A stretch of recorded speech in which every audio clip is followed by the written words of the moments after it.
it now. Money is a bitch in it. I don't wanna think about it. So if you know the song, sing it. 'Cause I need it now. Take me to a place where the music's loud. I don't wanna think right now. Flashing lights running through the crowd.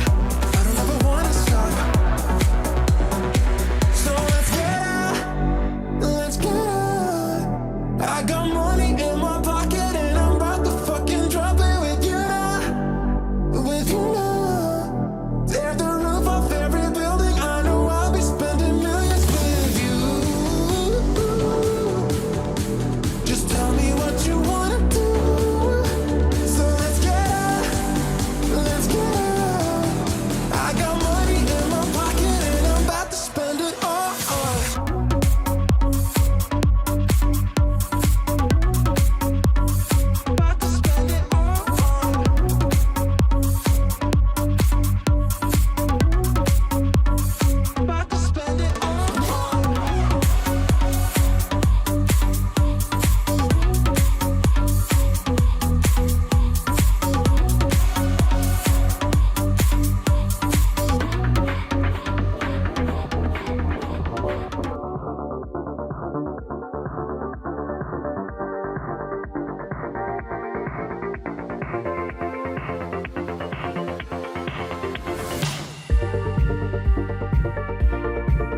What's up, everybody? Welcome to the Almost Awesome Show, episode 22.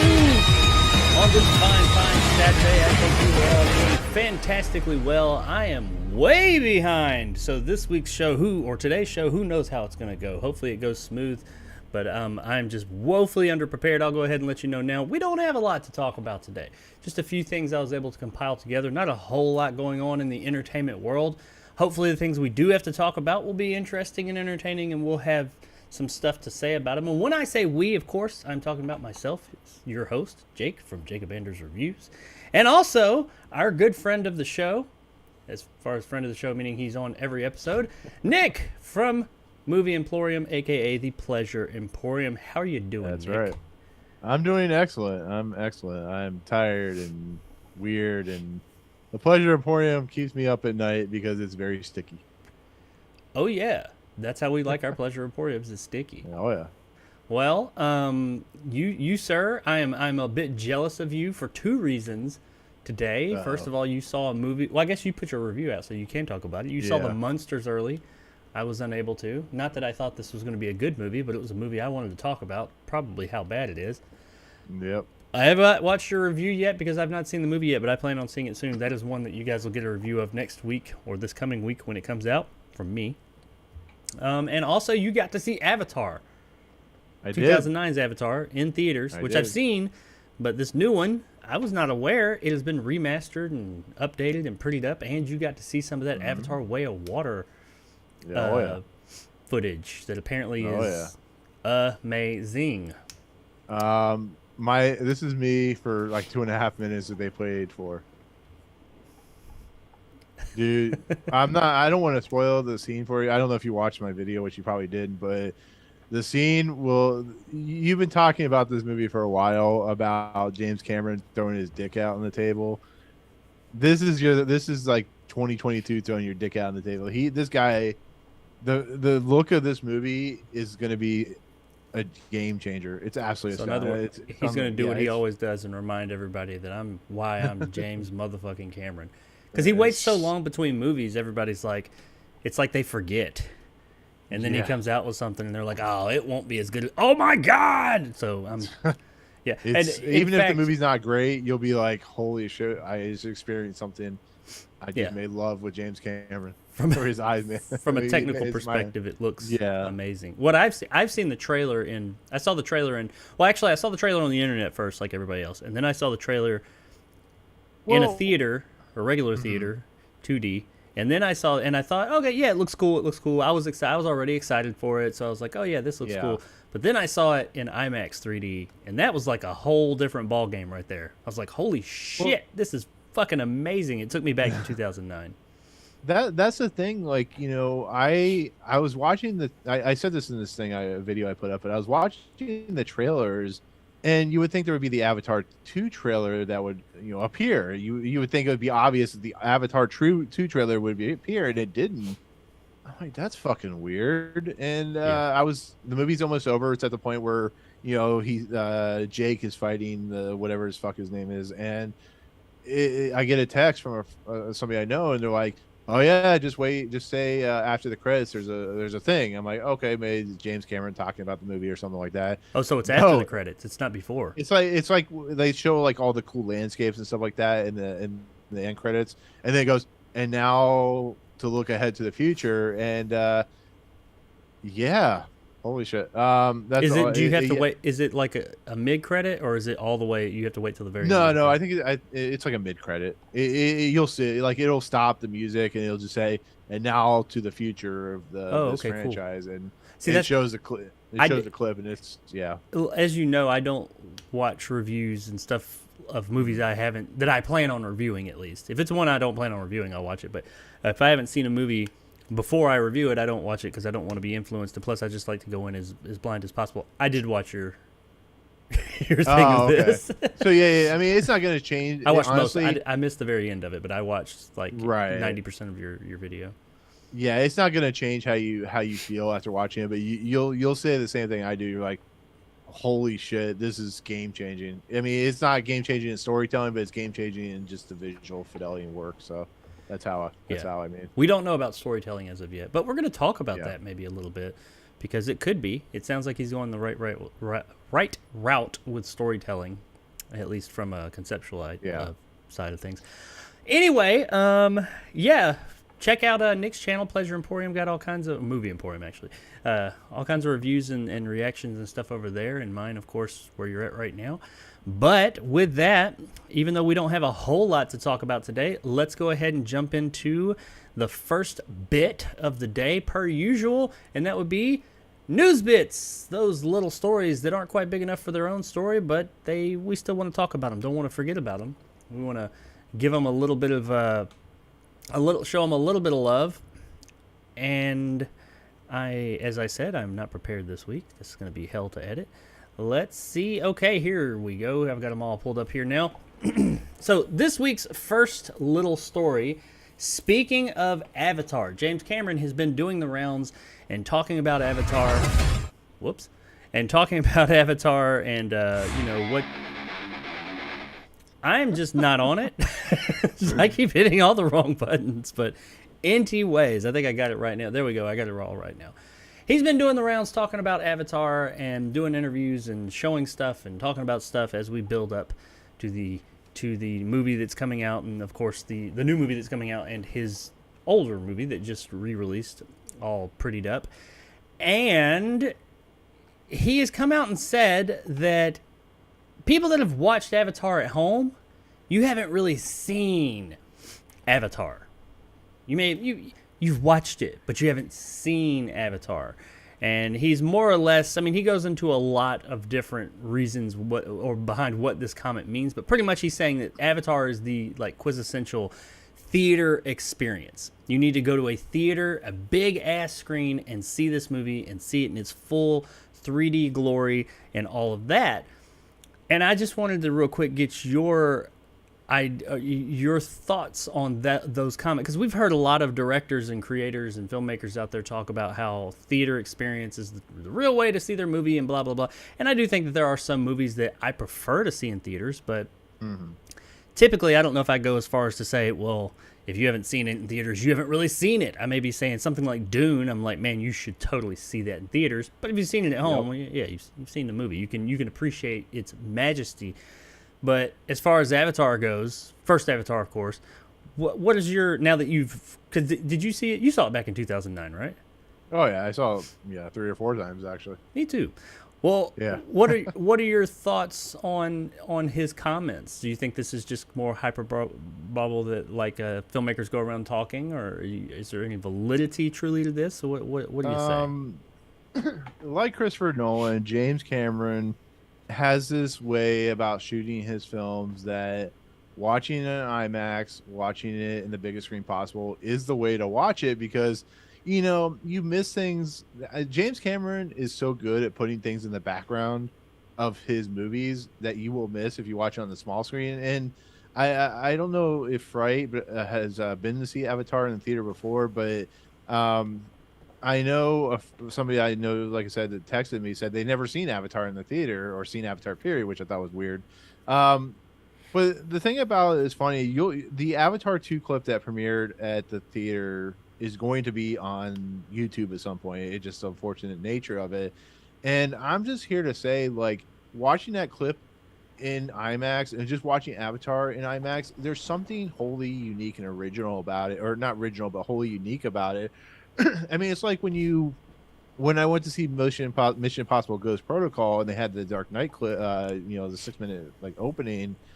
There is just something awe-inspiring about watching it. And that's what, even though I don't think Avatar is the greatest movie ever when it comes to this dialogue and scripting and stuff like that, the world that is being presented and just how immersive it feels, and the way the one thing that TVs don't really replicate very well is 3D, even though they had 3D TVs out.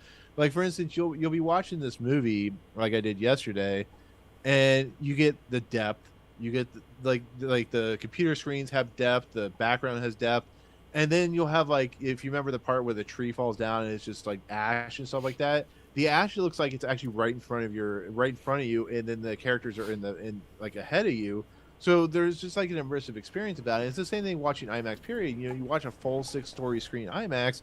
It's like revelatory. It's something that you can't watch at home. Why? Yes, homes have 120-inch screens, but they don't have 6-story screens unless you're, you know, Bill Gates or something like that. And it's just there when he says that, he's telling you the truth. He's making this film for the theatrical experience. So when Avatar left in 2009, it was sad, or when Dark Knight or whatever these movies left in when they left, it was sad because you don't get to experience that. And now it's back. It's like so cool, and I recommend everyone go see it. So yeah.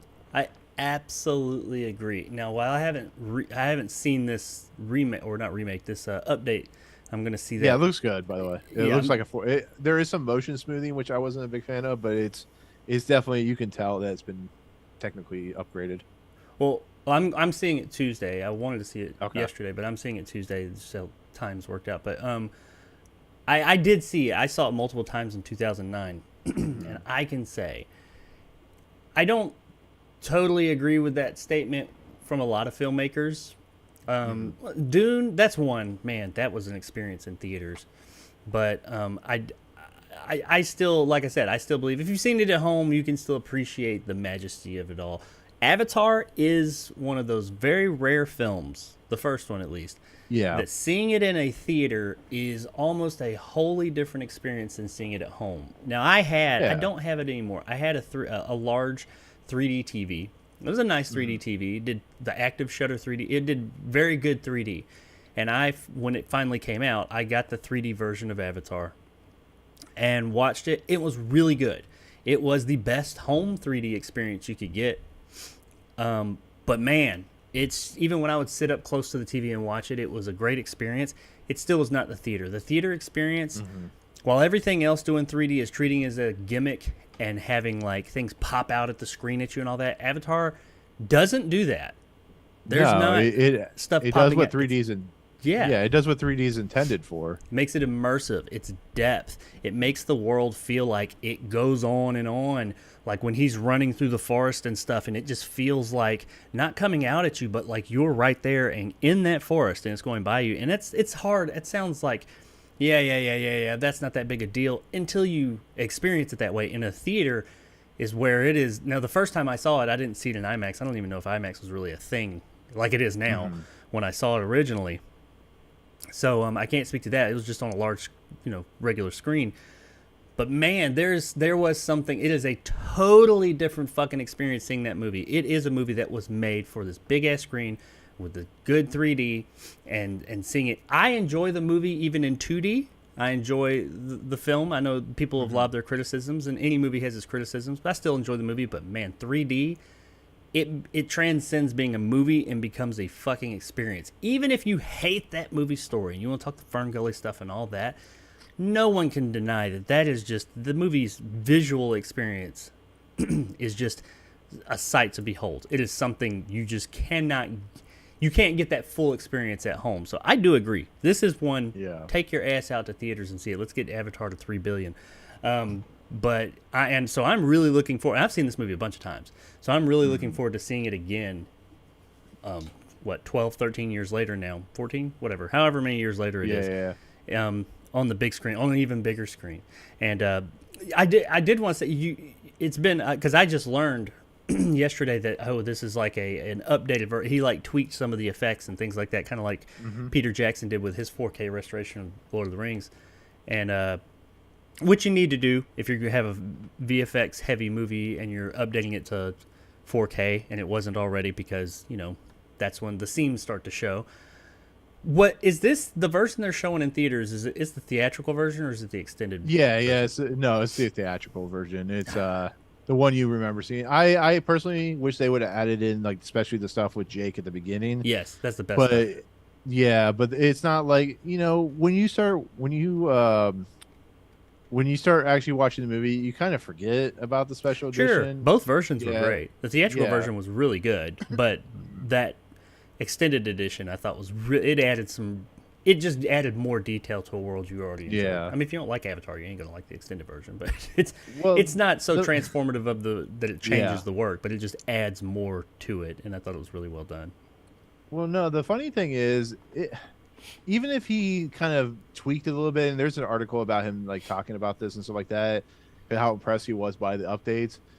The movie is still it's in the category of Jurassic Park as one of the most like awe-inspiring movies. Even 13 years later, you look at the visual effects, and outside of like there's a part when Jake gets off the plane, and there's like the grunt guys, the main grunt guys, and you could tell they're CG. They look like early CG, not really good. But is it? I don't know how you feel about this. It still looks really good for a 2009 movie, but this was at the time Robert Zemeckis was working on his animated films, and all I'm thinking is there's a movie in 2009 that even puts Pinocchio to shame. You know, Pinocchio sucked, but it's just it shows you how good James Cameron is at what he does, and that he was using Weta instead of ILM for the most part, and it just shows you that James Cameron just knows what the hell he's doing in the visual realm, and Well, it's amazing. people talk about effects a lot, and they're in everything now.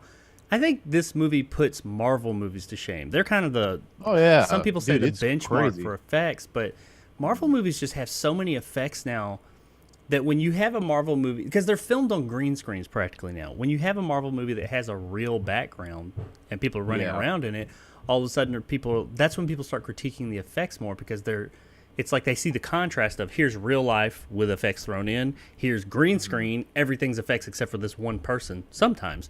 And that's when they really show their scene. Avatar, as old as it is, the old Avatar, I think its effects outperform a lot of those brand new effects we're getting from these Yeah. movies that cost twice as much as this movie did back then. Avatar was expensive, but Yeah. compared to movies nowadays, the cost of movies is inflated to a ridiculous amount. But Oh yeah, I mean Avatar 2 and 3 are like almost $1 billion. So I mean, yeah, I think the original was like 200 million or something like that. yeah, I don't even think it was 200. It may have been. I don't know. But we've got movies nowadays that cost more than that, and they just don't look Yeah. as good. And that blows me away. That just shows how fucking good this movie is. And he is such a meticulous director that he will not let it go out. It ain't going to print until it's perfect. I mean, you've seen Yeah. we talked about it on Wednesday with him before. Special CGI effects with any of the things in his movies. He is very meticulous, and he's like, I want it this way, and we're gonna do it that way. If you can't get it that way, you get your shit together, and then I'll be back. And people say, oh, he's such a dick, but he gets results, and he got results with Yeah. Avatar.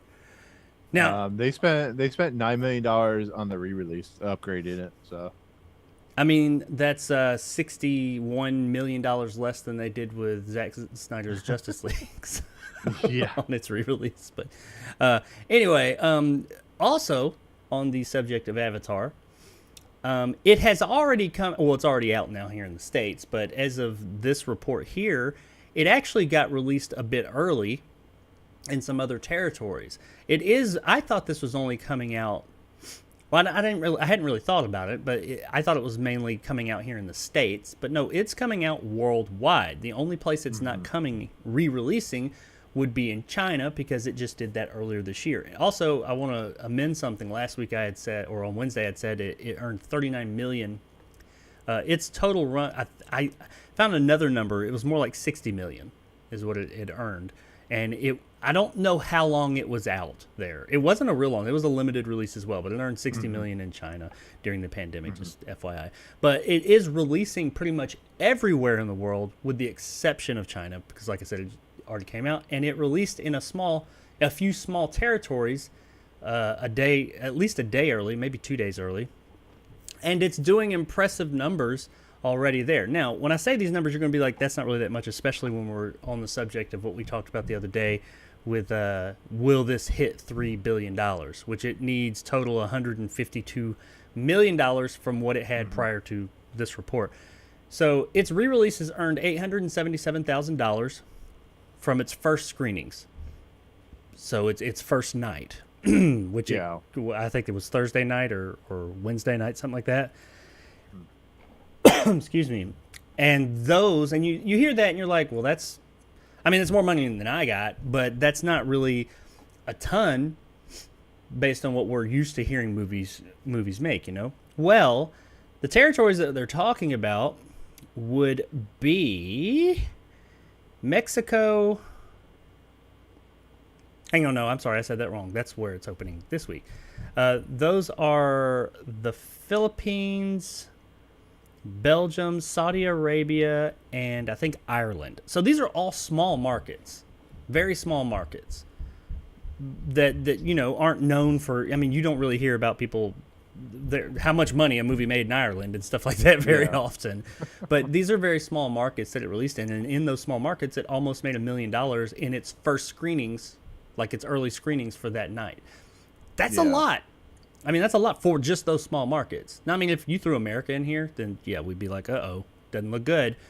But the numbers for the U.S. release, which is when all the other countries such as Mexico and everything else around, Brazil, Germany, Italy, yada, yada, yada, pretty much everywhere except for China in the world, those we won't get until maybe later today, tomorrow, or definitely Monday we'll know the weekend numbers.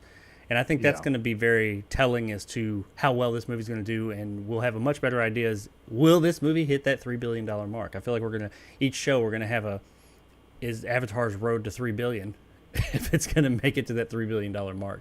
I don't know, man. I'm still, I know we talked about this the other day, but I'm really on the fence as to whether I think this movie's going to hit $3 billion or not. I think it could, but you gave some really compelling arguments as to why that'd be a hell of a feat to make $152 million with a re-release in 2 weeks. But then you also, and I'm like, yeah, you're right, but what else, what competition does it have right now?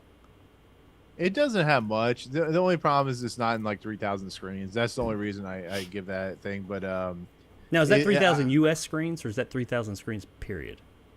U.S. screen. Like, I mean, it's not. I don't think it's gonna. The problem with this release is it's in IMAX for the most part. Yeah, it's in other theaters, but it's mostly IMAX screens. So there's probably maybe 1,000 screens. So I mean, I'm not saying it's not possible. Yeah, I'm not saying it's never possible, because in the day and age of this world, you never know what the fuck's gonna happen.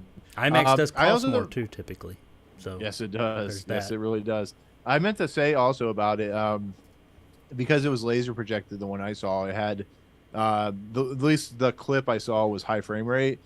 And I'm telling you what, if high frame rate is done correct, like it was done in this clip, I'm all about it. It's not like The Hobbit where it really feels like James Cameron knows of how to fucking use high frame rate, which is kind of nice. Like, Ang Lee started to know how. James Cameron's like, Ang Lee, hold my beer, I'm going to show you how high frame rate works. So you could tell it was high frame rate, but it wasn't distracting like The Hobbit or. Well, didn't he shoot the original movie in a higher frame rate because of all the VFX? Mm-hmm. But they then toned it down when they put it to print. Because it allows him to like make the screen brighter and stuff like that. So like if you have the glasses with the darkening thing on it, sure. So like they presented it in 24 frames or whatever. I think it is 24 frames. But he shot it in a higher frame rate, so now he's able to go back with that original print and say, let's mess with this high frame rate thing, because I'd heard that it parts of this they up the frame rate too. Okay, cool. But that clip specifically, it was in high frame rate, so you could tell. Yeah, it was so realistic. You're gonna be blown away when you see it. Cool. I'm excited. I'm going to see it on Tuesday, and I have not reviewed Avatar on my channel because it came out in 2009, and I was nowhere near doing a YouTube channel at that point. I may actually just review the movie. That's one of those movies I never reviewed. I might just go ahead and review the movie and just review this re-release, it's the regular movie. It's just, a little bit prettier. It's been, modernized a bit.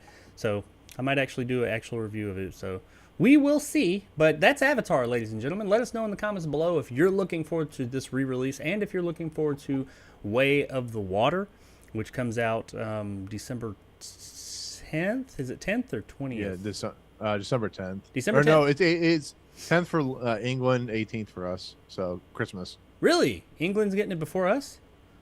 Oh, yep. I might have to get a plane ticket. I'm blaming Fright for that one. Yeah, it's his fault. It's coming up apparently the 10th in England, which now I'm really jealous of them. They get it 10 days before us, or 12 days. For every year it took to come out, we have to wait. But wait a day. Anyway, Avatar, it's coming out in December. So go check that out, or let us know if you're going to be checking it out, Avatar 2, and let us know if you plan on checking this one out. And do you think that Avatar A needs to be seen in theaters, Which, if you haven't seen it in theaters, let me just say, if you are one of the, because he is right. He said there's a lot of people that didn't even have a chance to see it because they were so young. If you Yeah. didn't get a chance to see it in theaters, go see it. Even if you didn't care for the movie that much, it is a fucking experience. That 3D, there has not been 3D that was as good as Avatar's since. It came in and made 3D popular, and nothing has been able to replicate that. I would say the only time I've ever been truly that impressed outside of Avatar was The Martian. Other than that, yeah. And see, I didn't see The Martian in 3D. Now, Alita Battle Angel, it was really good in 3D. But That's James Cameron produced it. Yeah, he was involved in that heavily. He was actually originally supposed to direct it. But besides Alita, and Alita still, Avatar, I would say, is still pound for pound the better 3D experience. But I'll go out on a limb. I will say that Avatar is still the gold standard in how to do 3D. Man, because it's not a gimmick. It is there to serve the story and the experience, and it absolutely does. So, but check it out. Let us know if you plan on checking it out. If you're excited about it, do you think Avatar is going to hit 3 billion subscribers? $3 billion. Will it be the first and probably only movie to do so? And do you think it is really truly meant for the theater and only the theater? Okay, moving on. That was actually 2 stories in one, but let's move on to our next news bit. I might actually break that out into its own story. We talked about it so long. So this may be our first news bit of the day. I don't know. But let's talk about some a quick video game story for those of you that have this informational. We're going to talk about the Xbox. For those Xbox users out there, I know people say, well, that's all you ever talk. I don't. Or all I ever talk about positively is the Xbox. That's not true. But they have just had a lot more positive press lately. And PlayStation not so much. But this isn't about PlayStation. This is solely about Xbox and something they've changed that is actually a very good thing. For those Series users and Xbox One users, I believe, there's been an issue. And I've experienced this. I'm more of a digital player when it comes to the new consoles. I don't have that many physical media discs, which is weird because I'm a collector as well. And I have all these old video games over here. But I haven't been collecting physical media on newer systems in quite a while.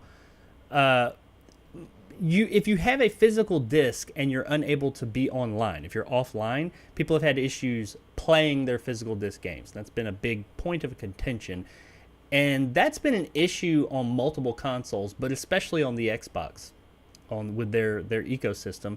And that came from the Xbox One, and it has gone over to the Xbox Series consoles. Well, they have fixed that. If you have a physical copy of a game, you can play it with being totally offline. Now, I have a very small amount of physical copies of games. I have experienced this. I think someone gave my daughter one of the Call of Duties, and she was wanting to play zombies. She put it in one day, and for whatever reason, we weren't online at that point, and she was unable to play it. It wouldn't load up. It kept on erroring out. And there was another time that we weren't online, physical copy of a game or an online bought game, and it did work. So it was very hit or miss. But, you shouldn't have to deal with that. You buy something, you buy 2 things, they go together, it should work. Well, now it will. Apparently, they fixed that. I don't have all the ins and outs about it, but if that's been a bane of your existence and you're an Xbox user, it's no longer a bitching point, and it is done, and that's a good thing. That's a move in the right direction.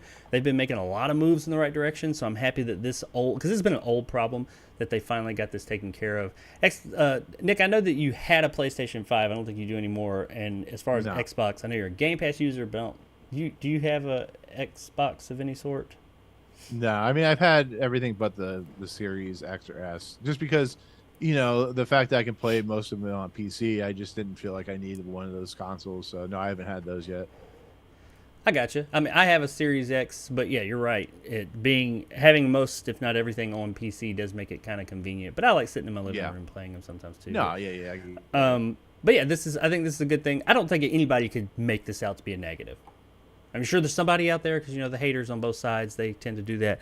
But there's no negative about this. Not really a lot to talk about with it. It's just, hey, good thing. If you've had that problem in the past, it's no longer an issue. So good on them for good. that. Improvements is always a good thing. Yeah, any improvements is always good. But all right, so let's jump back into the world of movies and or TV shows, and let's talk real quick about Vince Gilligan.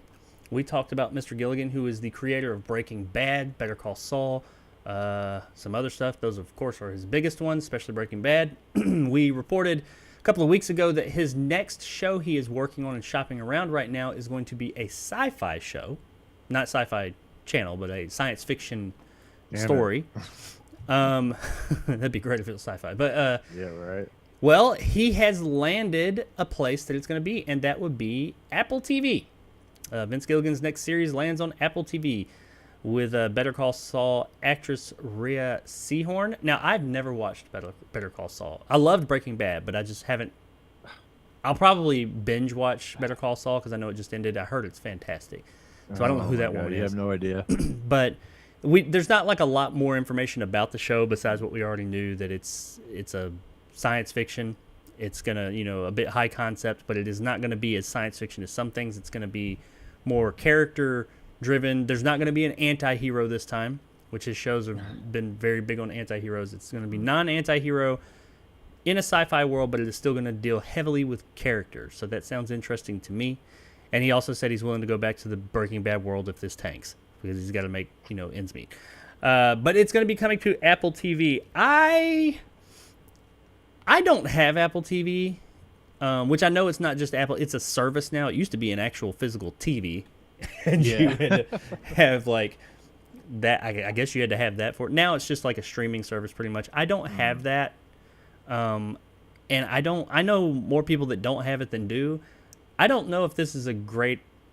You don't really hear about a lot of things on Apple TV just blowing up the world. I mean, except if you're me, because I talk about Apple TV a lot.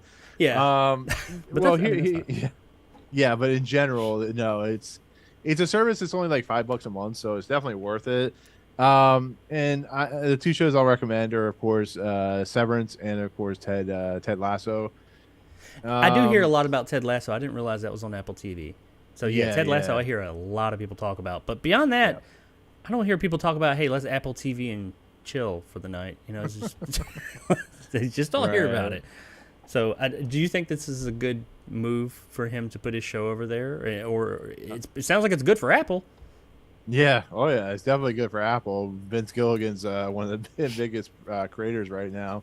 Yeah, I mean, it's going to give him the freedom to do whatever he wants. He has carte blanche at this point because he's created, in essence, two of the greatest TV series of all time. So it's like Apple's like, we're going to give you all the money you want. What do you want to do? Tell us right now. If you want to create whatever you want to create. He's like, do you kind of create a porn? Sure. What kind of porn do you want to create? But no, like a sci-fi show. I as long as it's not Ryan Murphy doing a sci-fi show, I awesome. I hope it goes well for him. I hope he doesn't have to go to Breaking. What's he doing? American Horror Story and I think he did Glee, maybe create Glee. No, he didn't do it. That no.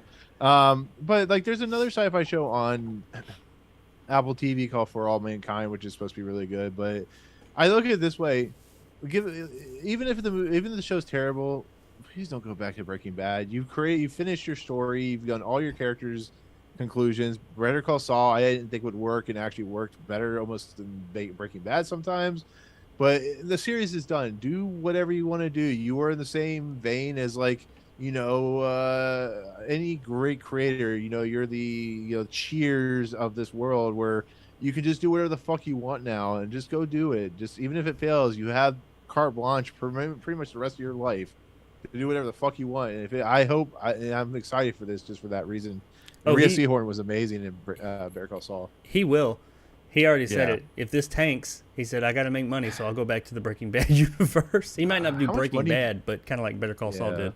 So maybe he was joking, but he sounded like, I've got a backup plan if this don't work out. But Apple TV picking up whatever the show's going to be. Vince Gilligan's new sci-fi series. I'm interested because I really like Breaking Bad. Better Call Saul seems like it's going to be really good when I finally sit down and watch that. And everything he said about it sounds really cool. I might have to sign up for Apple TV. I'm not a big Apple fan. They burned me on the iPhone some years back, and I've said I wasn't going to go back, and I haven't. But we'll see. It is what it is. I mean, if I want to see the show, I might have to do that.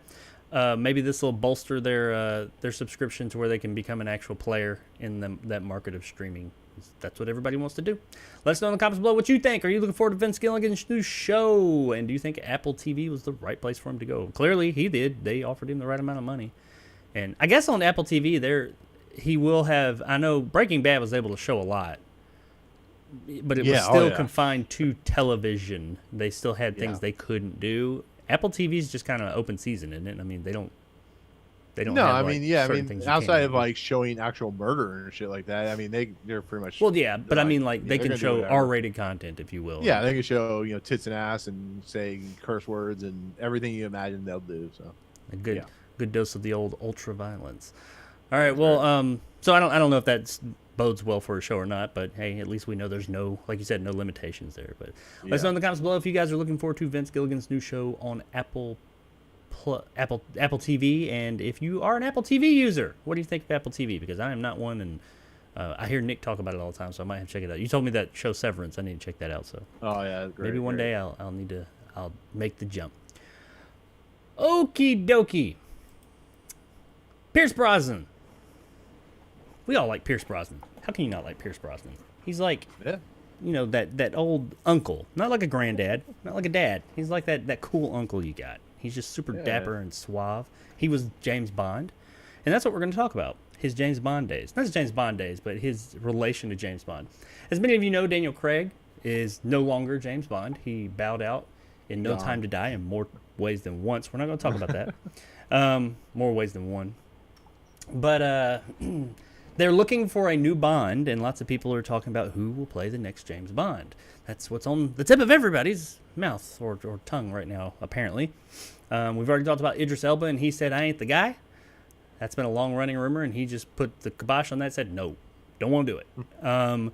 So the Broccoli siblings, which is the name of the people that own the IP and control it, have been talking about it quite a bit this week, and they're pretty much saying, well, there's a lot of things that need to happen before we decide who the next James Bond's going to be. One of those things is where the show's going to, or the movies are going to go. They want to have a roadmap for 10 years as to like what our plan is, what direction, what are the stories basically going to be, who the overarching villain is going to be, what direction. They just want to have a better idea of what direction they're going before they start casting things. And I think that's a good idea because it wouldn't make much sense to, here's our new James Bond, you'll get a movie in like 10 years or 5 years or whatever, because it sounds like we're a few years away from them finalizing anything and making a movie. Well, on that subject, though, they did talk about when they do go to look for their actual Bond, their new Bond, they do want to keep him decidedly male, whatever that means, which, I mean, he has always been a male character, and there's been people saying they want a female James Bond and all this and that, is whatever. However you feel about that, they said they're keeping him decidedly male, as they said. And some other things that they want to retain the spirit of Bond. So what a lot of news outlets have been doing is asking previous Bonds, what do you think, that are still around, who do you think should be James Bond? And in an interview for, I guess, a movie that he has, or a show or something he's recently been in, Pierce Brosnan, someone said to him, hey, who do you think should be the next James Bond? And he said, I don't care. He said, I don't know, nor do I give a shit. He said that he has fond memories of playing the character, but really, he's kept up on it loosely. He's watched a few of the movies here or there. Based on his comments, it sounds like he didn't really like No Time to Die, but he did like Skyfall. And he likes Daniel Craig. But beyond that, he was like, I don't give a shit. Who am I? I played James Bond decades ago. Whoever they choose. He said, I assume they'll choose the right person when they get there. And, that's all there is really to it. I love that. I love that the guy's just like, I don't give a fuck. Yeah. Why are you asking me? I'm not even related to this thing anymore.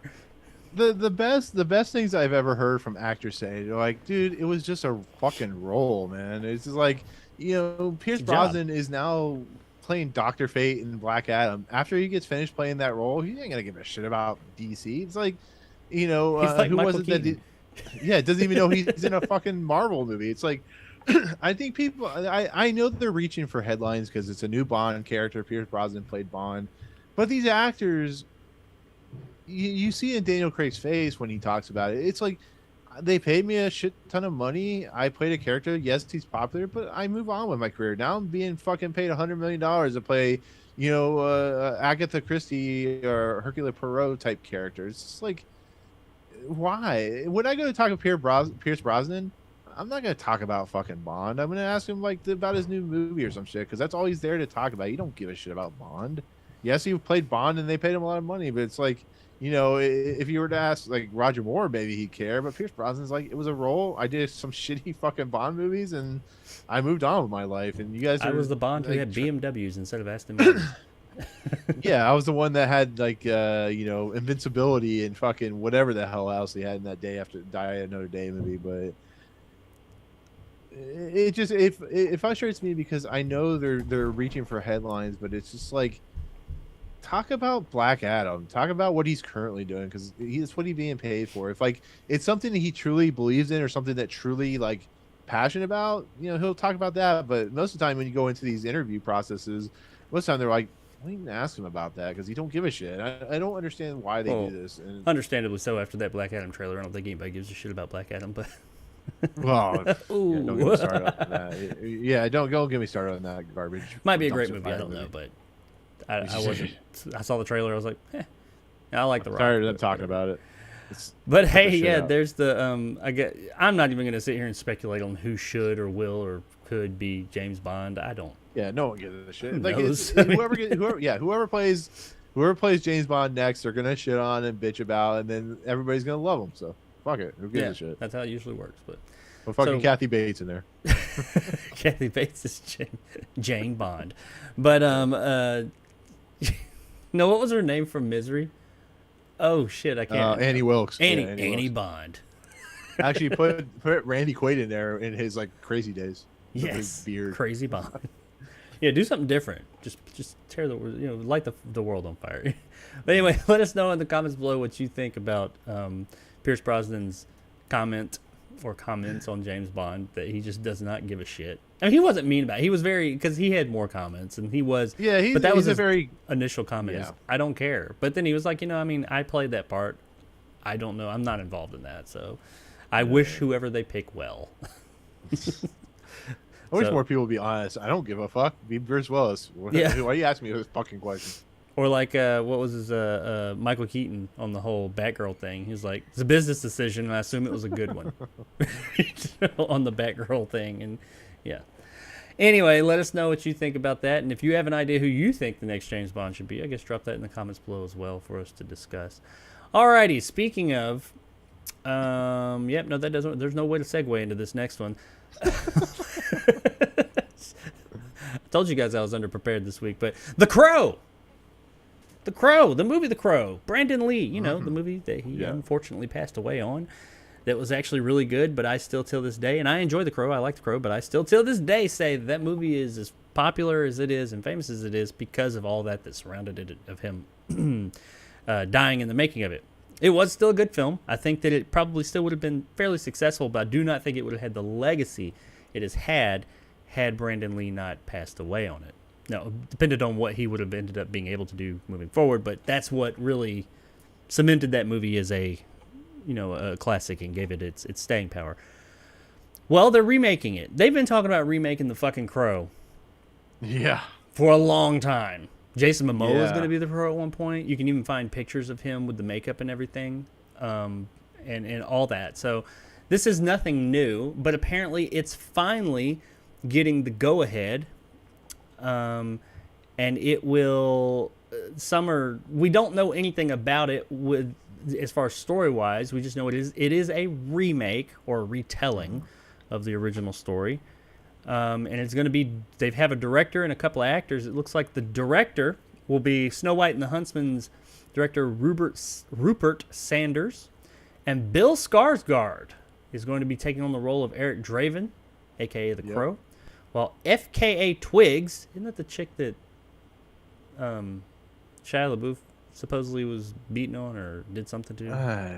They were involved, whatever. Yeah, who knows? Miss Twigs, I feel like FKA is not her real first name, but Miss Twigs and Danny Houston will play prominent roles in the feature. I'm sorry.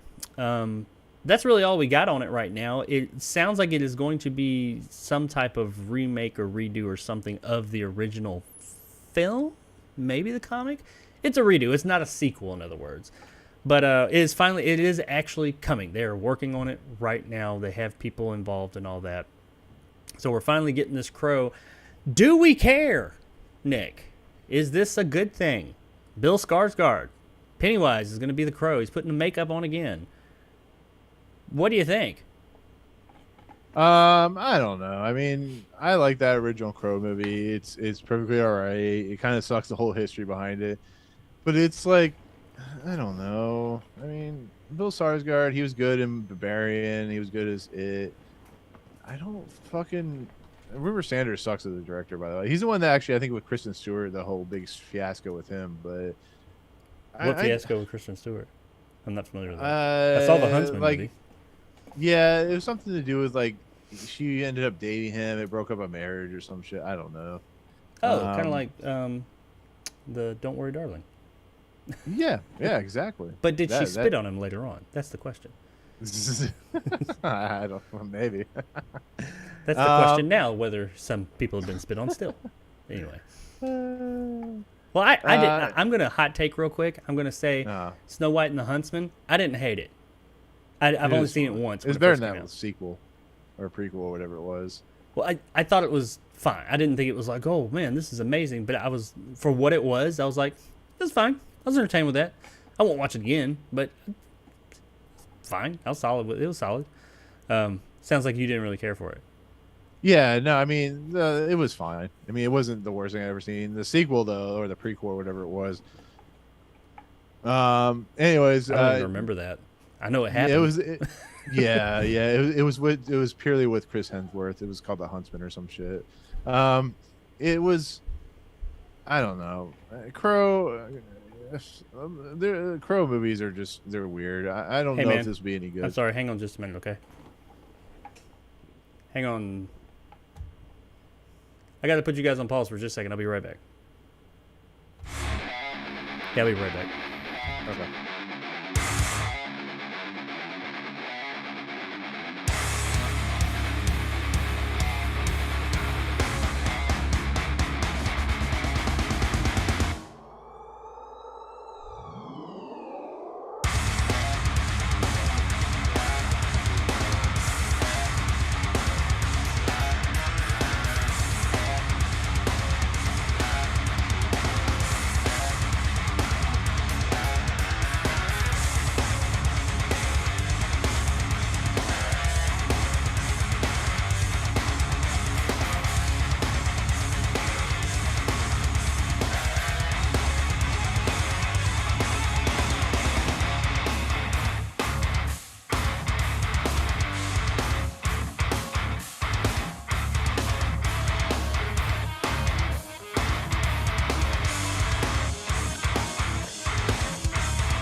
All right, everybody. Sorry about that. Just had something pop up out of nowhere. I had to run and take care of real quick. Sorry.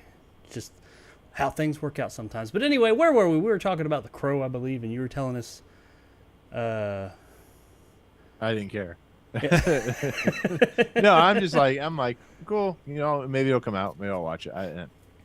Well, I mean, for what they're saying, it's definitely going to come out. Oh, we were talking about the director of The Huntsman and all that, but I don't really know anything else the guy's done. I'm sure he's done other things, but I don't. I mean, I like The Crow. I think The Crow's are good. I really enjoy The Crow. I enjoyed it when it came out. I still stand by what I said a minute ago. It's so big because of, you know, that dark cloud over it, of course, unfortunately. I think Brandon Lee did a good job in it. It was a solid movie. I don't think we'd be getting a remake if it didn't, you know, have that cloud over it and have that success. But since we are getting a remake, it is a neat story. It's a revenge tale. Everybody loves revenge tales. I mean, yeah, when it gets there, when I think Bill Skarsgård does a good job in the things he's in.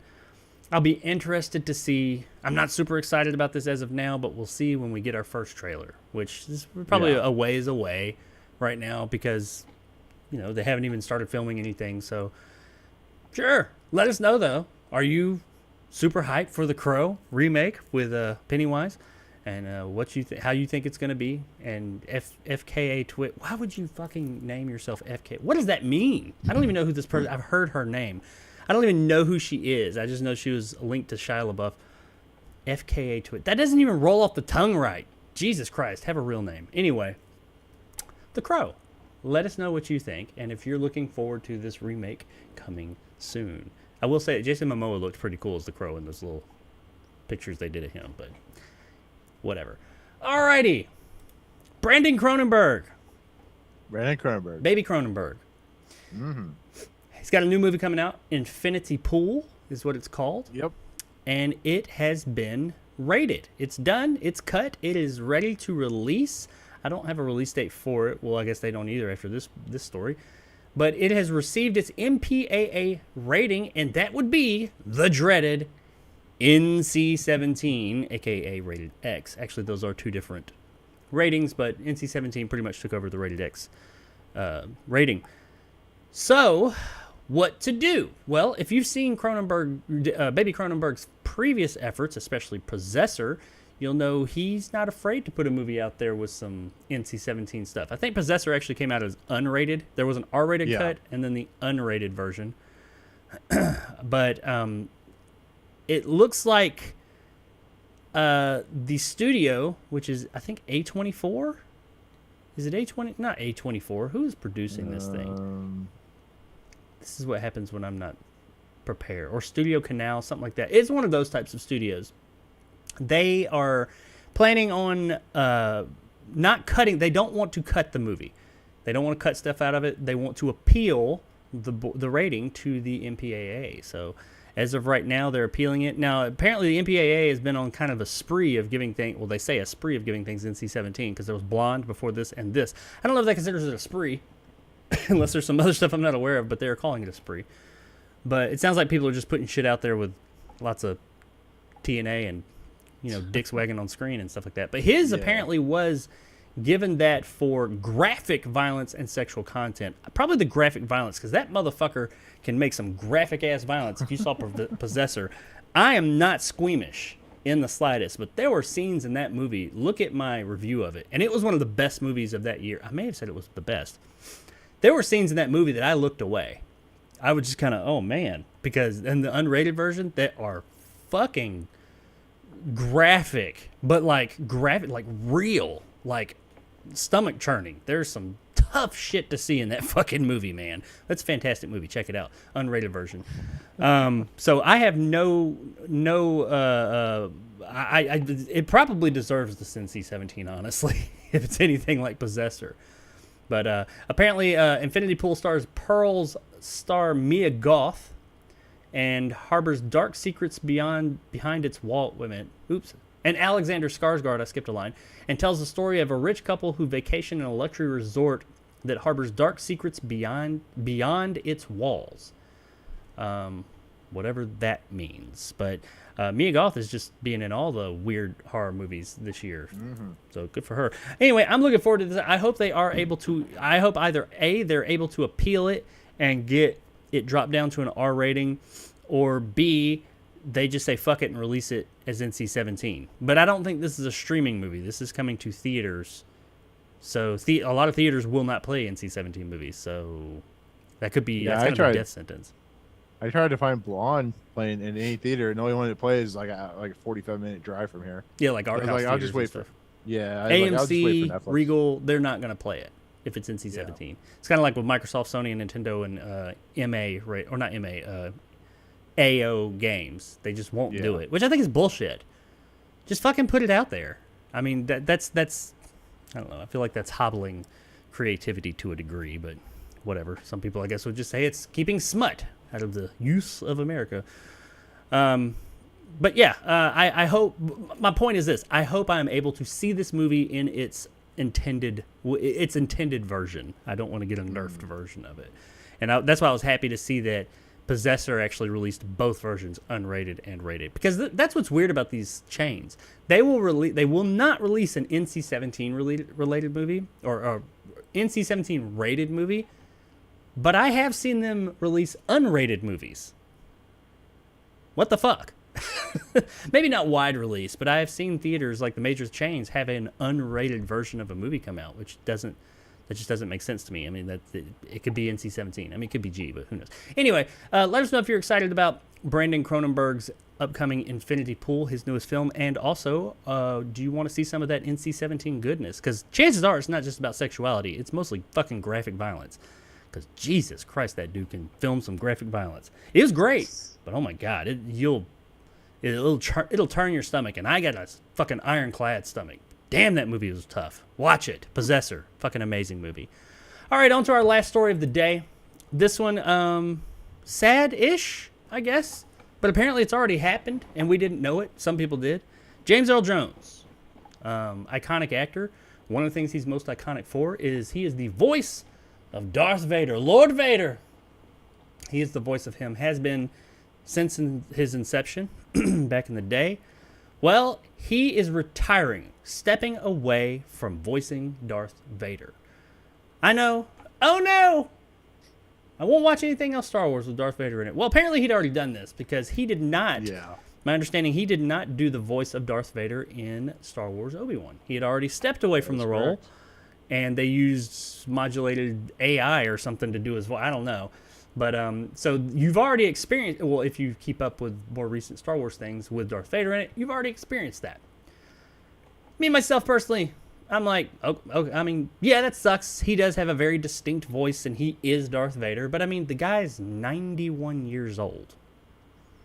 It had to happen eventually. I'm okay with it. I actually think they should just step away from this fucking character and move on to new stories in Star Wars. But that's for another story, I guess. How about you, Nick? Do you think this is just the end of all things, or is it just, okay, well, good for him?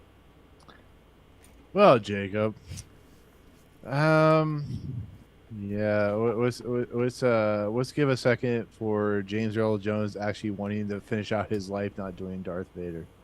So, anyways, yeah, no, I don't give a shit about it. It's the guy did Darth Vader. He is in the same camp as Pierce Brosnan. He's gonna walk away from this role, and he's just gonna be like, you know what, I did a thing for 40 years. I'm done. You know, he's a guy that did it. He's a guy that has a career that's pretty storied, and him not being in Star Wars anymore might not be the worst thing ever. You know, let the guy celebrate 3 more years of his life before he dies, because you know we all die like 94, 95. It seems like it's like you know John Williams stepping away from Star Wars himself too. It's like the guy's 90 years old. Like, how much more do you want out of this guy? I mean, he's already doing the last Indiana Jones movie that's coming out. It's like, the guy's done, man. He don't care. He did his thing. He paid his dues. He's done. And the whole modulation thing is like, cool. They found a way to bring Darth Vader back again, which I don't care about. So, yeah, that's how I do. Yeah, how about, do you think that, I mean, they should even, I don't want to go on to it for a long time, but do you think that they should move the fuck on from the Skywalkers Yes! altogether. Yes, If you're gonna keep doing get the Star fuck Wars, into- do something new. Yeah, even Andor's reaching. Like, I love the first 3 episodes of Andor, but that's even reaching into the well. Yeah. Do something different. Go to the past. Like, one of my favorite stories of Star Wars was the Darth Bane trilogy that they completely unretconned, and it was about the formation of the Sith by this guy named Darth Bane. And there was some really cool things. It takes place like millennia before this whole nonsense happened in the Star Wars universe, and it was cool. It was different. Yes, there were Jedi and Sith, but it really kind of formed like how good these stories can be. And if you read any of the Star Wars stories, some of the stuff that didn't deal with any of the Skywalkers was some of the best material. And I don't What there need another wasn't Darth. was anyone named Skywalker. No. God damn, Sky. Like, there was somebody. I remember somebody talking about this, and they were like, "Sky." It feels like the Star Wars universe is turned into the royal family, where only thing you can talk about is like 4 or 5 individual characters, and everybody else doesn't matter. It's like the whole Star Wars 1313 game. Yes, it was going to be Boba Fett, but it was going to focus on a place you'd never seen before, unless you've seen the Clone Wars, and like, the Old Republic, or anything that dealt with like stuff that you've never seen before. That's why, as much as I hated the prequels, at least it dealt with places you've never been before. But here it's like, I don't want to see Darth Vader anymore. The guy's done his. You mentioned Andor. Andor is doing very well. People are universally Yeah, saying but it's good, or they're enjoying it more than the other stuff. And it is purposely, my understanding, at least up to this point, been member berry free. There's been a few little things, but it's trying to stay away from all that, and people are loving it, or they're really liking it. It's leading into Rogue One, which is a prequel to the Star Wars original movie. Well, yeah, so there's that. I'm not saying it's not good, and at least it's trying to be something different. But we already know Andor. Like, give us something different. Yeah, like you said, go back to like the KOTOR days or something like that. Or hey, go forward, and don't go forward with fucking Skywalker. Just move forward and tell it. This is a whole universe. It's a galaxy far, far away. Tell us some other fucking stories. That's why Ryan Johnson's whole thing about where I think they were gonna go was like with the kids, all the orphans and stuff, and having Jedi powers and that spark and all that. I thought that was an interesting idea. It was something different. Yeah. Maybe, I mean, according to the reports, he may still do that. I don't know, but how does a giant galaxy feel so fucking small? Even Star Trek feels so small. But either way, whether you want Skywalkers to remain in the stories moving forward or not, this Skywalker, in voice at least, will not, because James Earl Jones said, "I'm done," which he had every right to be, and he's been done. You've already experienced it if you saw Star Wars Obi-Wan, because he was not involved in that. So, but guess bow our heads in silence for a few minutes for James Earl Jones. He did a fantastic job as Lord Vader for the first 3 movies, and I don't think was he in? I think he did the voice in Rogue One, is my understanding. Yeah, he did one of them. Yeah, he did Rogue One, and he really hasn't done. I mean, he did those, and I'm sure he did some other little side things here or there. But for the most part, he has not. Darth Vader has not been, and character-wise, through Anakin and the prequels, but he hasn't been involved in a lot since the original series, and then Rogue One, and of course this Obi-Wan show. But he wasn't with Obi-Wan, so let us know what you think. Are you sad that James Earl Jones will no longer be Lord Vader? And do you think this just destroys the series? It's done. And while you're in there, let us know, what direction do you think Star Wars should go, by the way? Stay with the Skywalkers? Move on? I feel like most people are going to say, move the fuck on. Alrighty, that's all we got for today's news bits, which actually went on a lot longer than I planned. But let us know in those comments below. Are you looking forward to seeing Avatar, the first one, and Way of the Water?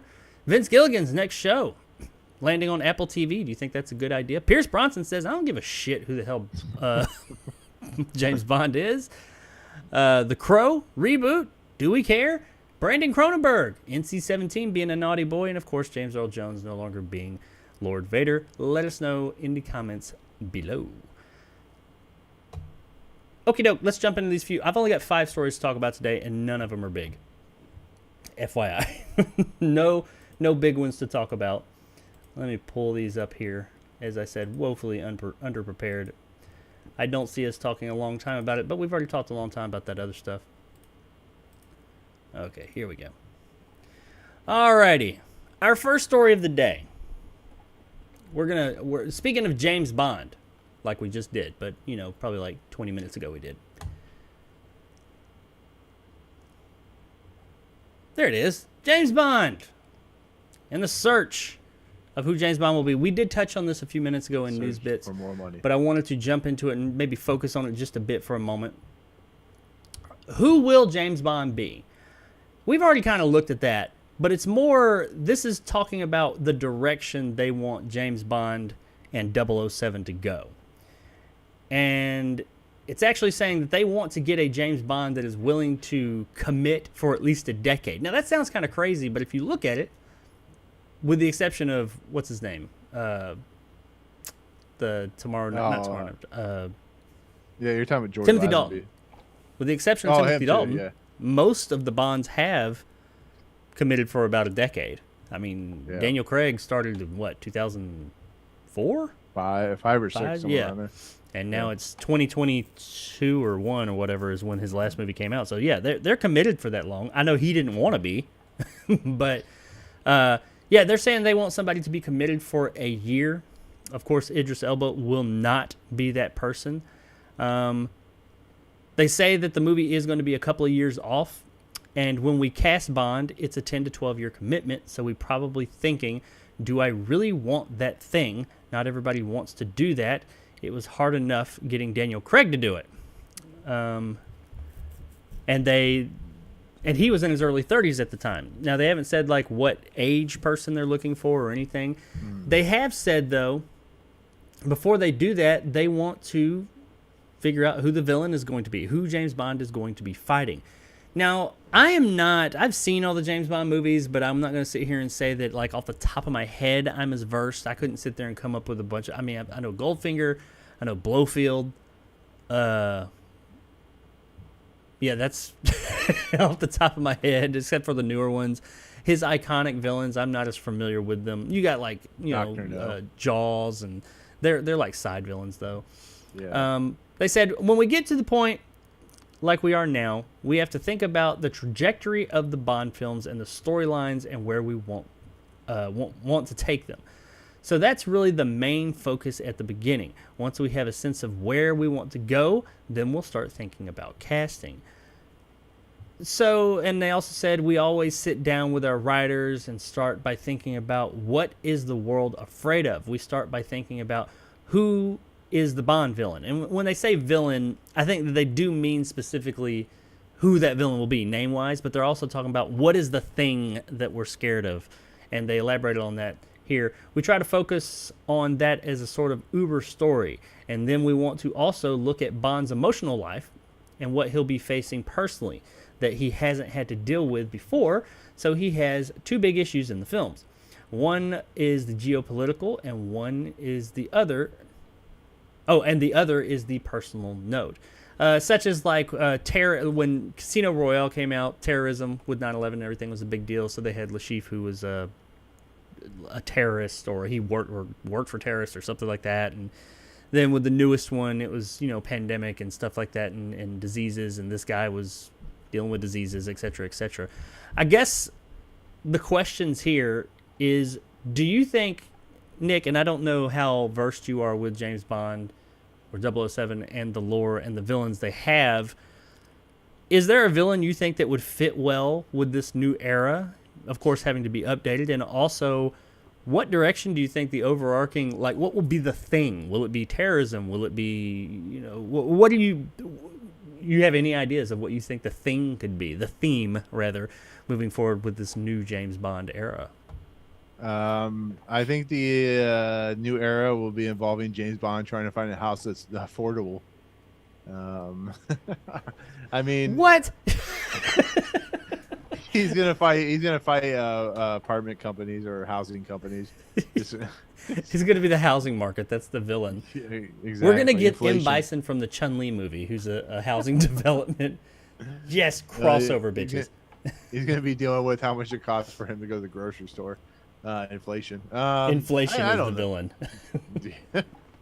I mean, if you think about it, yes, these villains have been specific to like the time and era, but you could put Lashif into a new era Bond today, or you could put Dr. No into a new era Bond. Just don't put whatever Rami Malek and Christoph Waltz were doing in those two movies. Please don't do that. Please just leave them alone and die, forever. I mean, honestly, they will.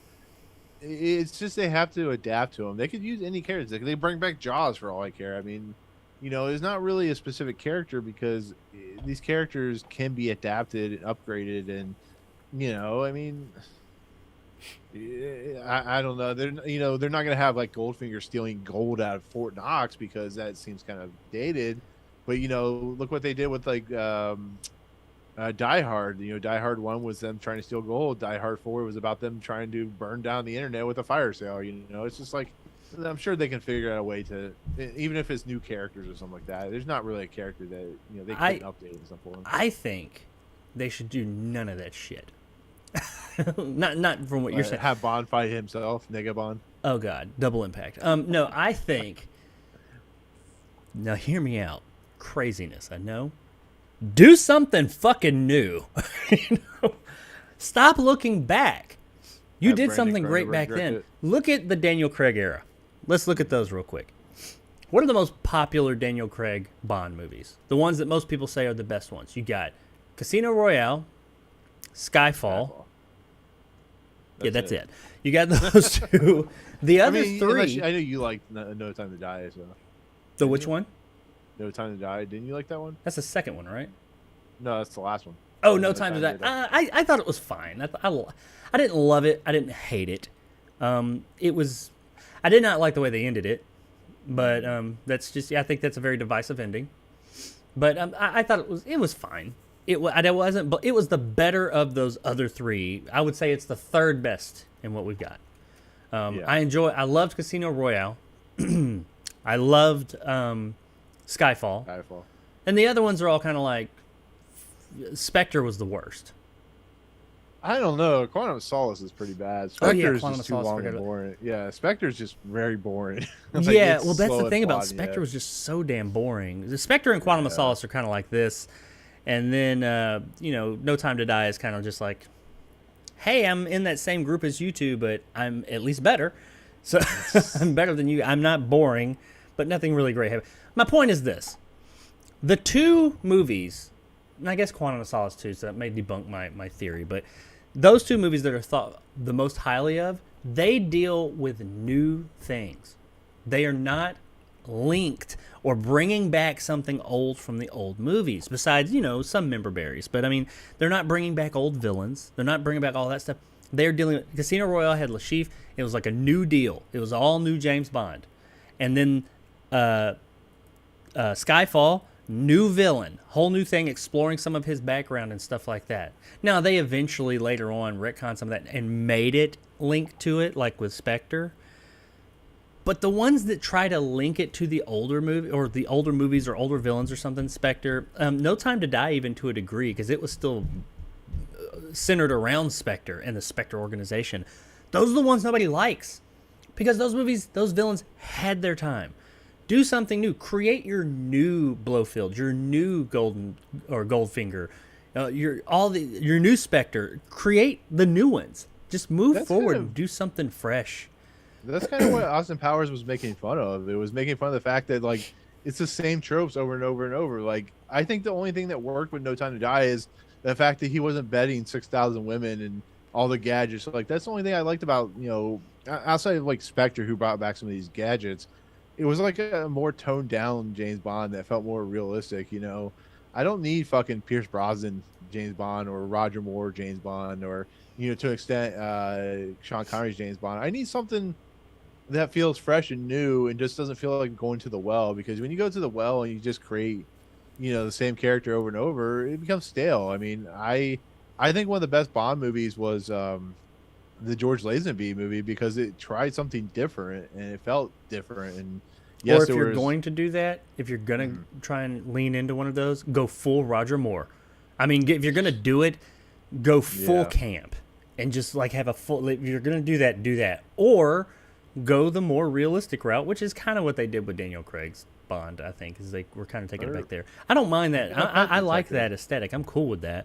But just do something new. Be your own movie. Stop looking back. Look forward. Say, what can we do that in 30 years they're trying to replicate? They're wanting. Let's do something so great Because I don't think filmmakers do this a lot nowadays, especially with franchises. They don't look forward and say, I want to make something right now that in 30 years people are going to want to remake. They're going to want to come up and say, we need to take from that movie because it was so great. No, they're too busy saying, what worked 30, 40 years ago? Let's take that and incorporate it here because people will like it.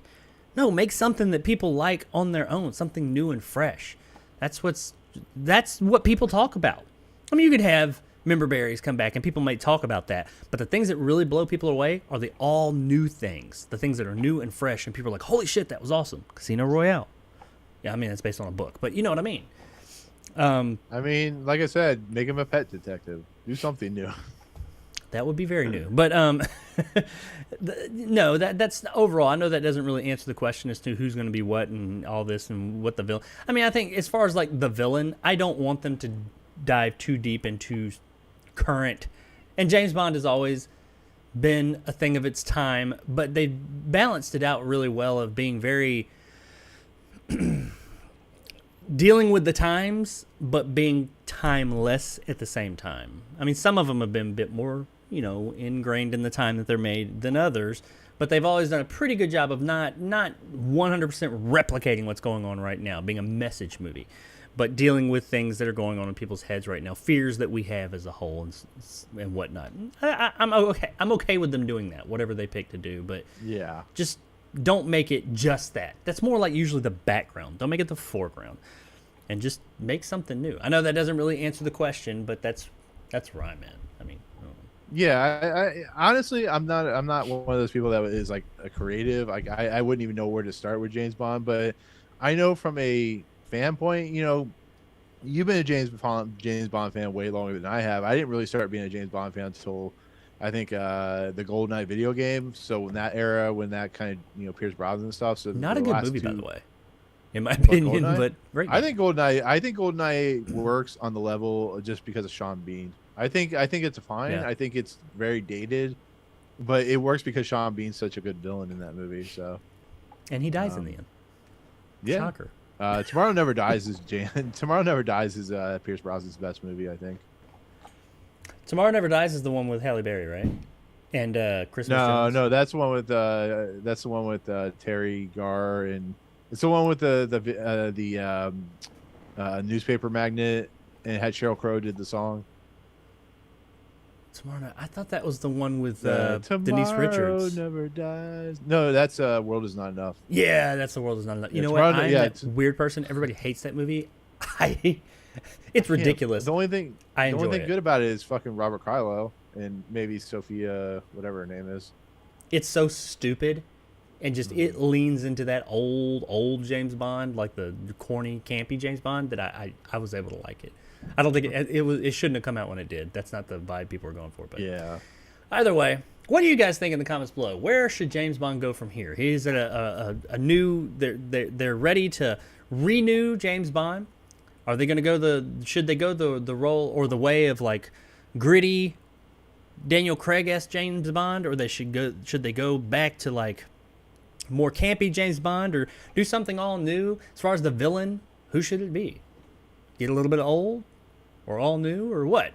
Let us know in the comments below what you guys think. Okay. Now moving on to our next story of the day. This is a update, or I guess we'll just call it an update. This is an update to a story that we talked about a few weeks back, and I wanted to update it because I did say some things in that I think needed to be addressed. Let me pull this up here real quick. Some things I made some bold claims, Cotton, concerning this or two individuals and this situation. I'm talking about Tiffany Haddish. And I think Aries you're talking about Spears. Bob's Burgers. And I didn't know Bob's we were Burgers. coming back to this one. If those of you that remember, this, like I said, is an update. A few weeks back, there was a story about Tiffany Haddish and Aries Spears, how they were involved in a lawsuit about child abuse. And I don't think it was child pornography, but it was. They made a short for Funny or Die, well, for themselves, and put it on Funny or Die, in which it was subsequently taken down, about pedophilia. It was supposed to be funny. Yeah, because I'm- pedophilia is funny. I'm just reading the story. Yeah, But no, it yeah. involved the filming of it involved two kids, and a girl and a boy, a brother and sister. And they were the children of a friend, a close personal friend of Haddish herself. And the kids said, go check that story out. It's from a few weeks ago. The kids ultimately said that they were abused. Not necessarily sexually. They were made to do sexual things, but not like like they were simulating and things like that. They felt uncomfortable. They were told they had to do it if they want to make it in the business, blah, blah, blah. It wasn't that anyone was specifically being sexual to them for, sexual reasons. They were doing it to make this thing. But still, that's not okay. That could traumatize some fucking kids. Apparently, the mother of these children has tried to lob a lawsuit for the past few years. This happened in 2018, I believe it was, or 17. And to no avail, she's not been able to. Now the daughter, being of age and apparently becoming a lawyer, has taken over, and she put forth this lawsuit towards Tiffany Haddish and Aries Spears. And she's not backing down, or wasn't backing down, because she was the lawyer now, so that she wouldn't go turn down her own case. Well, and what I said at the time was pretty much, this doesn't look good. If Haddish and Spears did this, that's fucked up, and they should get what they get. Now, it was a lawsuit, so it was just about money. That was concerning, because you would think criminal charges, you would think that they would want criminal charges to be raised, which maybe that would come later, I don't know. But, yeah, I pretty much said if they did this shit, leave the kids alone. I feel pretty strongly about that. If you did it, fuck off. You go to hell. You get what you deserve. Well, apparently, Tiffany Haddish and Aries Spears have been cleared. The lawsuit has been dropped by the girl who was one of the people involved in it. It was on behalf of her brother because apparently he got the brunt of it. Lawsuit against Spears and Haddish was dropped September 20th with Jane Doe, because they don't give the children's names. We don't know who they are. Filing a notice of dismissal with prejudice. She said, "My family and I have known Tiffany Haddish for many years, and we now know that she would never harm me or my brother or help anyone else do anything that could harm us," Doe said. "We wish Tiffany the best and are glad that we can all put this behind us." Now, a little bit of Settled other... out of court. What was that?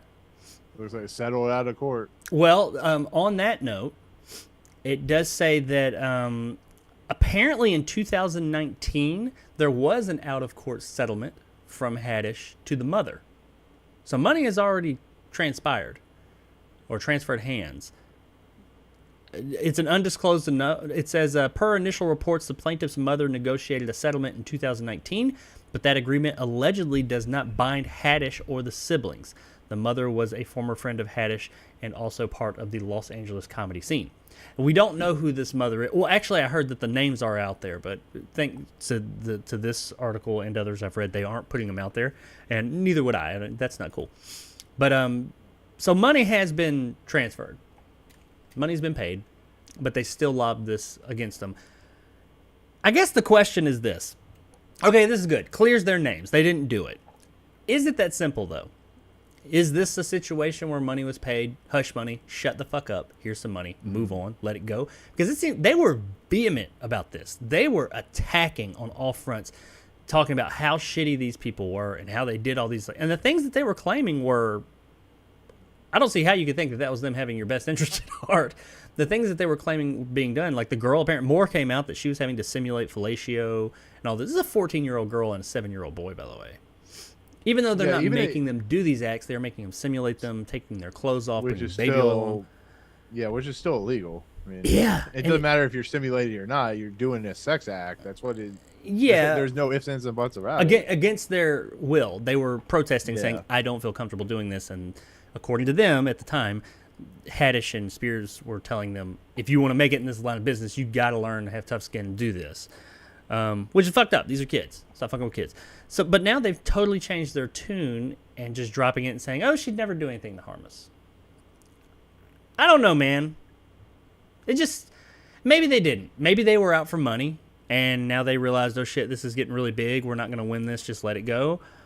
Some would say maybe they were paid off. I don't know. I really don't know.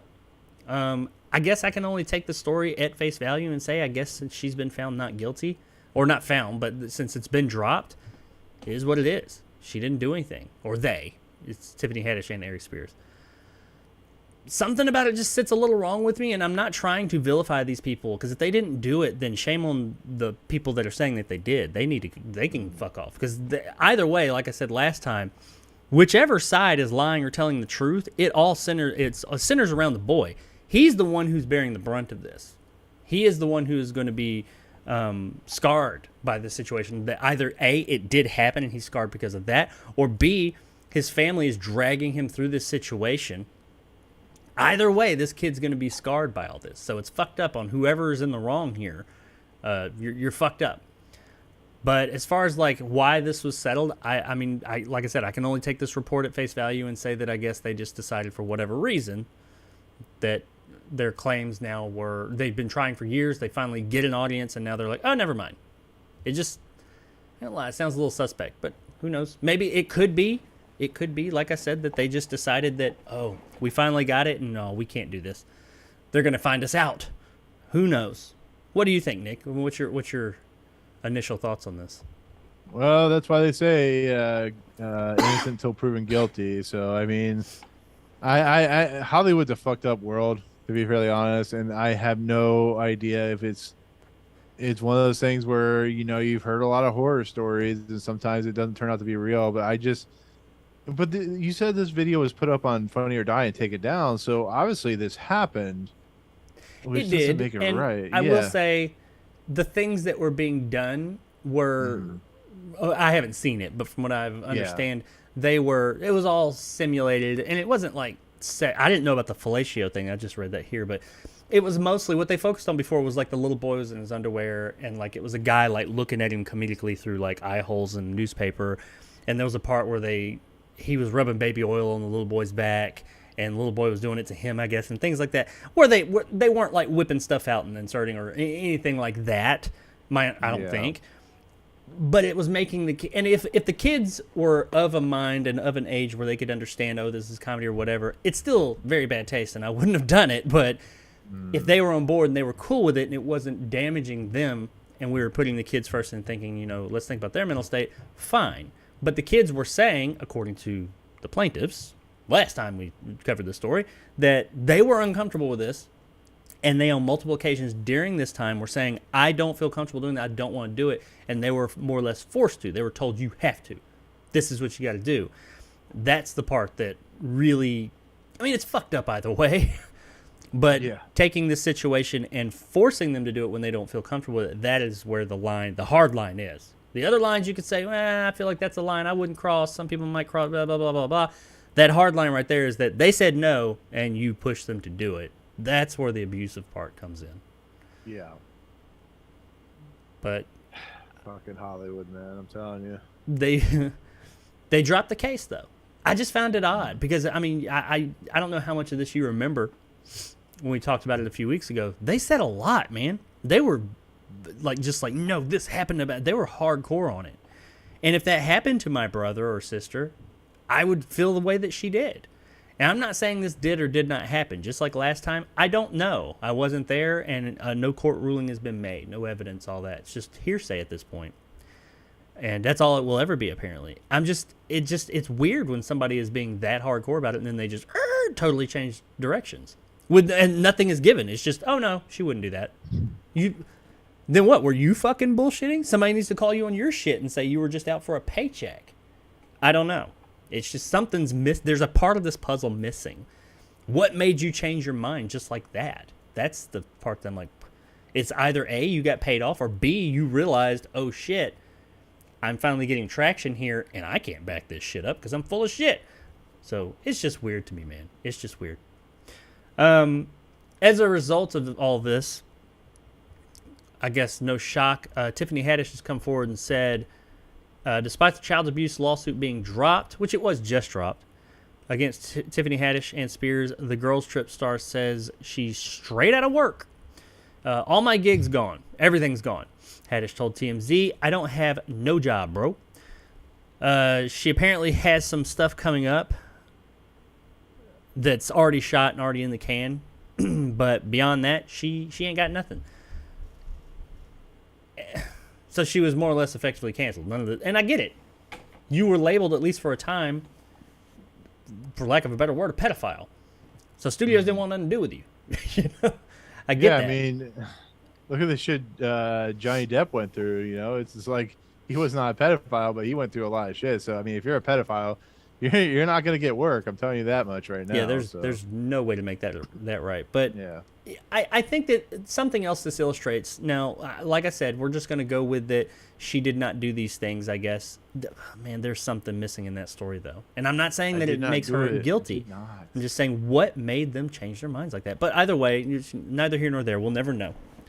Yeah. She's been vindicated. I'm sure she'll find work now. But as you can see, how damaging saying these things is out there in the world. That whole cancel culture thing that some people say, oh, it doesn't exist. It doesn't. It clearly does. I mean, she was not people. This was just allegations. Someone saying she did this, and she ain't got no work. And she was doing very well. She was in a lot of things because it listed about 4 or 5 things that she has done. So she was working consistently. Now, nothing, because this thing popped up. This shit can ruin people's fucking lives, is what I'm saying. Now, I mean, if you did it, you deserve it. Or you deserve what you get. You made the choice. But the fact that our culture right now, we will just believe blindly what anyone says is insane to me. We look at things with no scrutiny just because it's on the internet or in a paper or on a news story. Well, that doesn't make it true. To be fair, you and I kind of believe this when it happens. I mean, we did it too, so at least I did. I mean, it's, like I said, if we're wrong, we're wrong. But it's like, it's a pretty fucked up thing. Like if these two people said this to get money out of Tiffany Haddish, then that's pretty fucked up. And that's why I wanted to be sure I said that last time, is that if this isn't true, then fuck the people that are saying it, because you're doing just as much damage. And you're right. When you read something like that, and this person's giving all these details about all this stuff, and you have a video, that was the thing that did it for me. There was a video out there that contained these things in it. So it's like, you made that. You made this thing that, whether the kids were on board or not, was in very bad taste. You made this thing, and now the kids are saying we weren't comfortable with it. That kind of did lend some credibility in my book. But, that's why I wanted to follow up today, is come forward and say, since she's been found, that no, these things didn't happen, regardless of what the reason is. That's what is being reported. So all I gotta say, I have to come forward and say I was wrong. I was wrong as far as like saying that, reporting that she did these things. But I did in that report also say that I don't know if she did it or not, or if they did it. They keep focusing on Tiffany Haddish, but apparently Aries Spears was the main one. She was just kind of there, but I guess she's just the more popular name. But if they didn't do anything, which this report is saying that no, they didn't, they've been vindicated, that's fucked up. They need to, I mean, she has grounds at this point, I would think, since she's lost all this work, to sue them. To turn around and sue them and say, hey, I've lost work because of this shit you said that was bullshit. Which is odd. We'll see. I mean, I guess if this catches enough traction, studios will let her back in. And I didn't feel like a lot of people were talking about this anyway, which is odd. Right. You know how it is. Until it becomes like real, they won't talk about it. So, yeah. But I guess there's not really a whole lot more to say about it. If you caught our last story or video concerning this, there it is. Apparently she and Spears did not do this. But man, that just makes me wonder, then why did you suddenly change your mind? And regardless of why they changed their mind, why'd you say that to begin with? And you was taking mofos to court, filing shit in court. Then you're lying. So there needs to be some repercussions there. Because either way, this kid's having to deal with this shit of his name and everything being drug around about how he was like molested, essentially, or abused. That fucks with kids, man. So if they didn't do it, then you're doing it. So you need to fuck off. I don't know. I feel strongly about these things. But hey, Tiffany Haddish, I'm sorry if you watched my video. I doubt you did. But if you watched it, or if anybody out there took what I had to say as gospel, I did try and preface it with I don't know. But apparently she and Mr. Spears are innocent. So there it is. Alrighty then, let's move on to our next story of this fine, fine day, and that would be, oh, this is an intro. This is one that I'm kind of partially excited about. I'm excited to be excited about this. Scanners. We're getting a TV show. Yeah. Oh yeah. I love Scanners. The original Scanners. It's a fantastic movie. David Cronenberg, Scanners, by the way. Lots of This is a Cronenberg-esque episode today. But David Cronenberg's Scanners is getting an HBO Max series, which, you know, HBO's not known right now for greenlighting a lot of things. They're more axing things. So this is maybe the first thing I've heard about them, you know, new thing I've heard about them greenlighting or moving forward since the David Zaslav came in there. They've had some things that were already being made that they moved over to theatrical and things like this. But this is the first one I've heard. I could be wrong, but this is the first one I remember about them actually greenlighting. It looks like the original science fiction horror film was set in a world filled with scanners, telepaths pitched against each other in a seeming fight of good versus evil. If you haven't seen Scanners, I strongly recommend check it out. You've probably seen one scene of the guy's head exploding, though. Yeah, But, that's a classic scene. Not much more has been thrown out there. We do have an official synopsis, though. It would seem that the Scanners will this time stick to being the antagonists.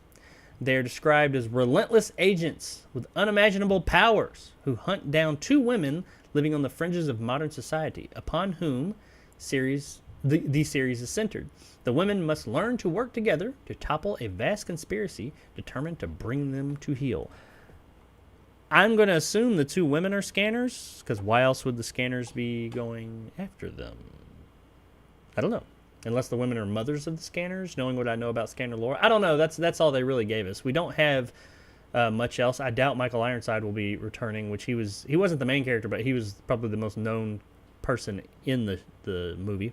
But Nick, what do you think of this? We've honestly never really talked about Scanners. I don't know what your viewpoint of Scanners is. I'm a big Scanners fan. You looking forward to this? You like Scanners? What's that? Have you ever seen Scanners? Yeah, cool TV series. I'm all about it. You know, I don't know. We'll see if it's like any good or not. But the original Scanners is like Videodrome, where it's hella entertaining. It's very weird and fucked up, you know, because it is David Cronenberg and it is Michael Ironside, which, you know, Michael Ironside in anything is amazing and not as weird as a lot of Cronenberg stuff, though. I will say that. No, it's more normal Cronenberg thing. You know, a lot of normal. Videodrome's very weird. You do have people's heads exploding because of like telepaths, Yeah. but still. Well, no, I mean, like when you get into stuff like Existence and stuff like that, I mean, this is more normal. This is like when David Lynch did fucking The Straight Story or something. This is his Straight Story. So Scanners is This is a straight story of fucking David Cronenberg. wow, that's saying something. Nah, but yeah, you know, a TV series. You said it was gonna have two women as the Scanners, or is it just? Maybe I misheard that. What was that? You said it's gonna have two ladies as the Scanners. Yeah, two women that are running from Scanners. It does not say that they are Scanners. It says the Scanners are the antagonists. But I don't know why the Scanners would be hunting these women unless they too were Scanners. Because that's usually how it works. They did have Scanners hunting other Scanners in the other Scanners movies. Is David Cronenberg involved with this at all? He is. That's what I was cool. going to become. It doesn't say how involved. It just says David Cronenberg is coming back and he is involved. I was going to ask you also how you felt about that. I'll let you go first on that. Well, how do you feel about David Cronenberg being involved in this? Cool. I honestly don't have a problem with it because, you know, it allow maybe some continuity with Scanners. You know, I'm not saying there needed to be continuity, but having someone who worked on this isn't like I feel like David Cronenberg has a little more respect for his properties than somebody say like John Carpenter does when it comes to his properties. Fuck. Yeah, John Carpenter cares about how much money you're going to give him at this point. Yeah, he just wants to play fucking Fortnite and Call of Duty or some shit. Which, hey, but more power I think, to him. Oh yeah, no, I mean the guy deserves it. You know, he's worked his whole fucking career off for it. But I mean, David Cronenberg's involved. You know, it could be cool. But if he's just doing executive producer stuff, then you know it might be a different story. But yeah, I'm kind of all about that. You know, him coming back. So, well, I'm all about a Scanner show. I love Scanners. Even some of the sequels I liked. Some Yeah. of them got really out there and kind of weird, but I still enjoy them. I like the idea of it. The first Scanners is still the best though, and he directed that. Yeah, I don't know if he wrote it, but he was definitely a big part of that project. So I'm all about that. However, as far as him being, I'm not opposed to him being involved, but his more recent work hasn't been what I consider his best work, especially especially all his, like self-masturbatory stuff. Yeah. I mean that's yeah. especially his most recent work, Crimes of the Future, which I think both of us were very much looking forward to. Me so much that I drove 3 hours to see it, or hour and a half one way. I was very disappointed in that movie. Very, very Fucking disappointed in awful. that movie. Yeah. No, I it was not mean, good. as we know with many filmmakers, well, Hollywood will judge you on the last thing you made. You're only as good as your last film. Yeah, I'm not. I mean, I'm one of those people. I'm not going to judge him on his last film he made because he made some really good film. Like if this were like, I don't know, some new director that made like a really good film and then made a shit total, like 3-4 shit films.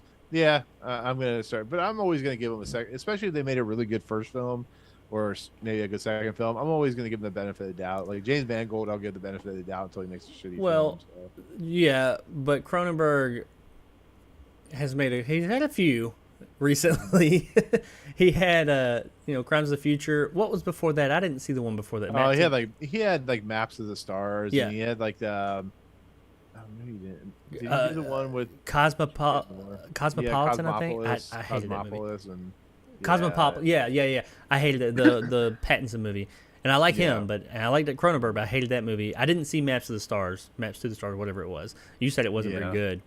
So he's kind of had a string there that had been at best divisive, and so him being involved. I mean, maybe like you said, it might be like in a creative sense, or he might just kind of be there to like Clive Barker was with this new Hellraiser, just kind of give some input and his seal of approval. I don't know. It doesn't really say how involved he is.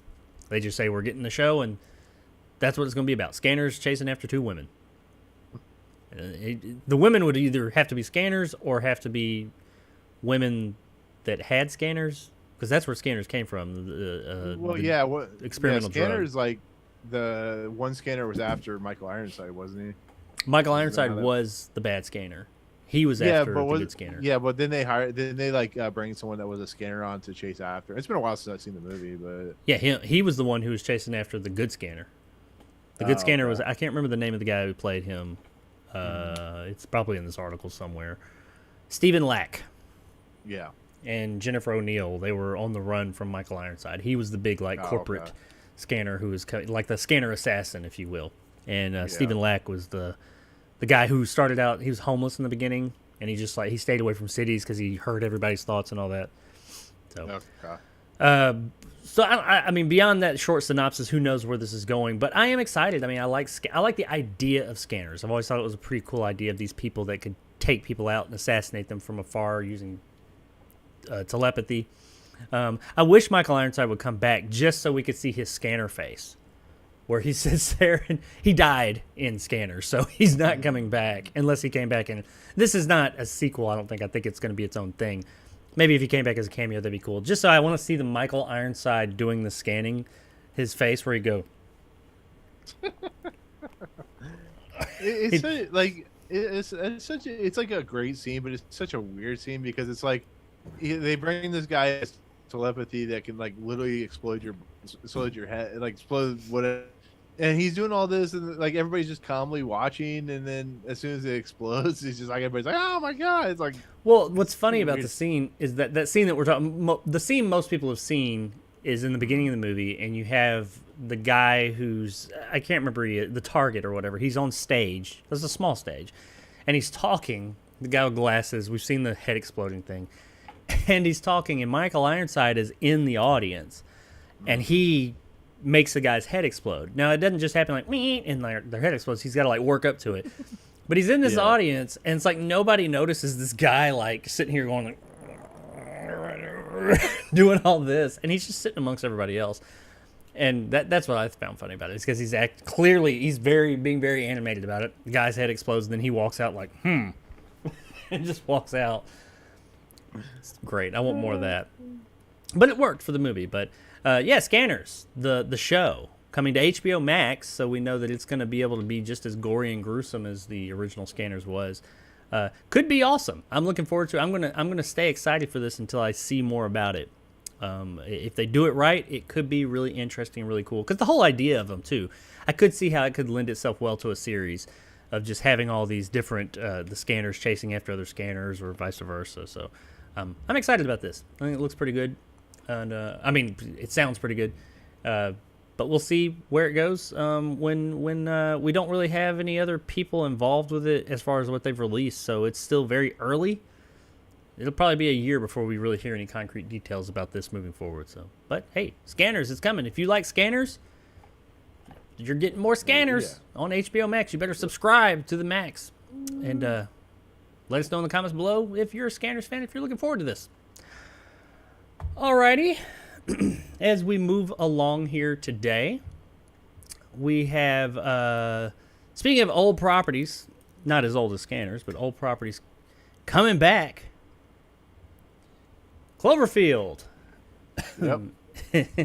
is apparently coming back, or not coming back, but having a continuing its legacy. We have a new Cloverfield film set from Under the Shadow director Babak Anvari and producer J.J. Abrams. J.J. Abrams has been involved in all of them as far as producer-wise. I think he didn't direct the first one. No, that was the Batman director. Yeah, Matt Reeves, yeah. Matt Reeves. Yeah. That was his first big flick. So, yeah, we're getting a new Cloverfield movie. We have 3 up to this point, which we'll talk about those in just a minute.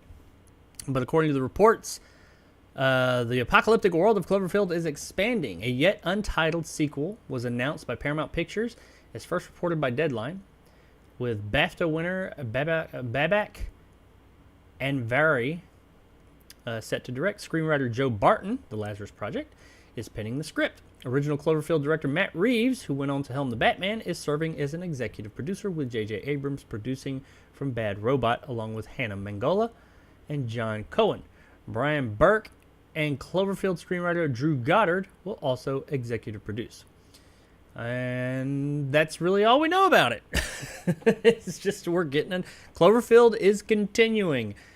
Nick, what do you think of the Cloverfield movies in that universe right there? First one, great. Whatever they released as, I know. First one, great. 10 Cloverfield Lane, which was not even a Cloverfield movie. I thought was awesome because it's just a great movie.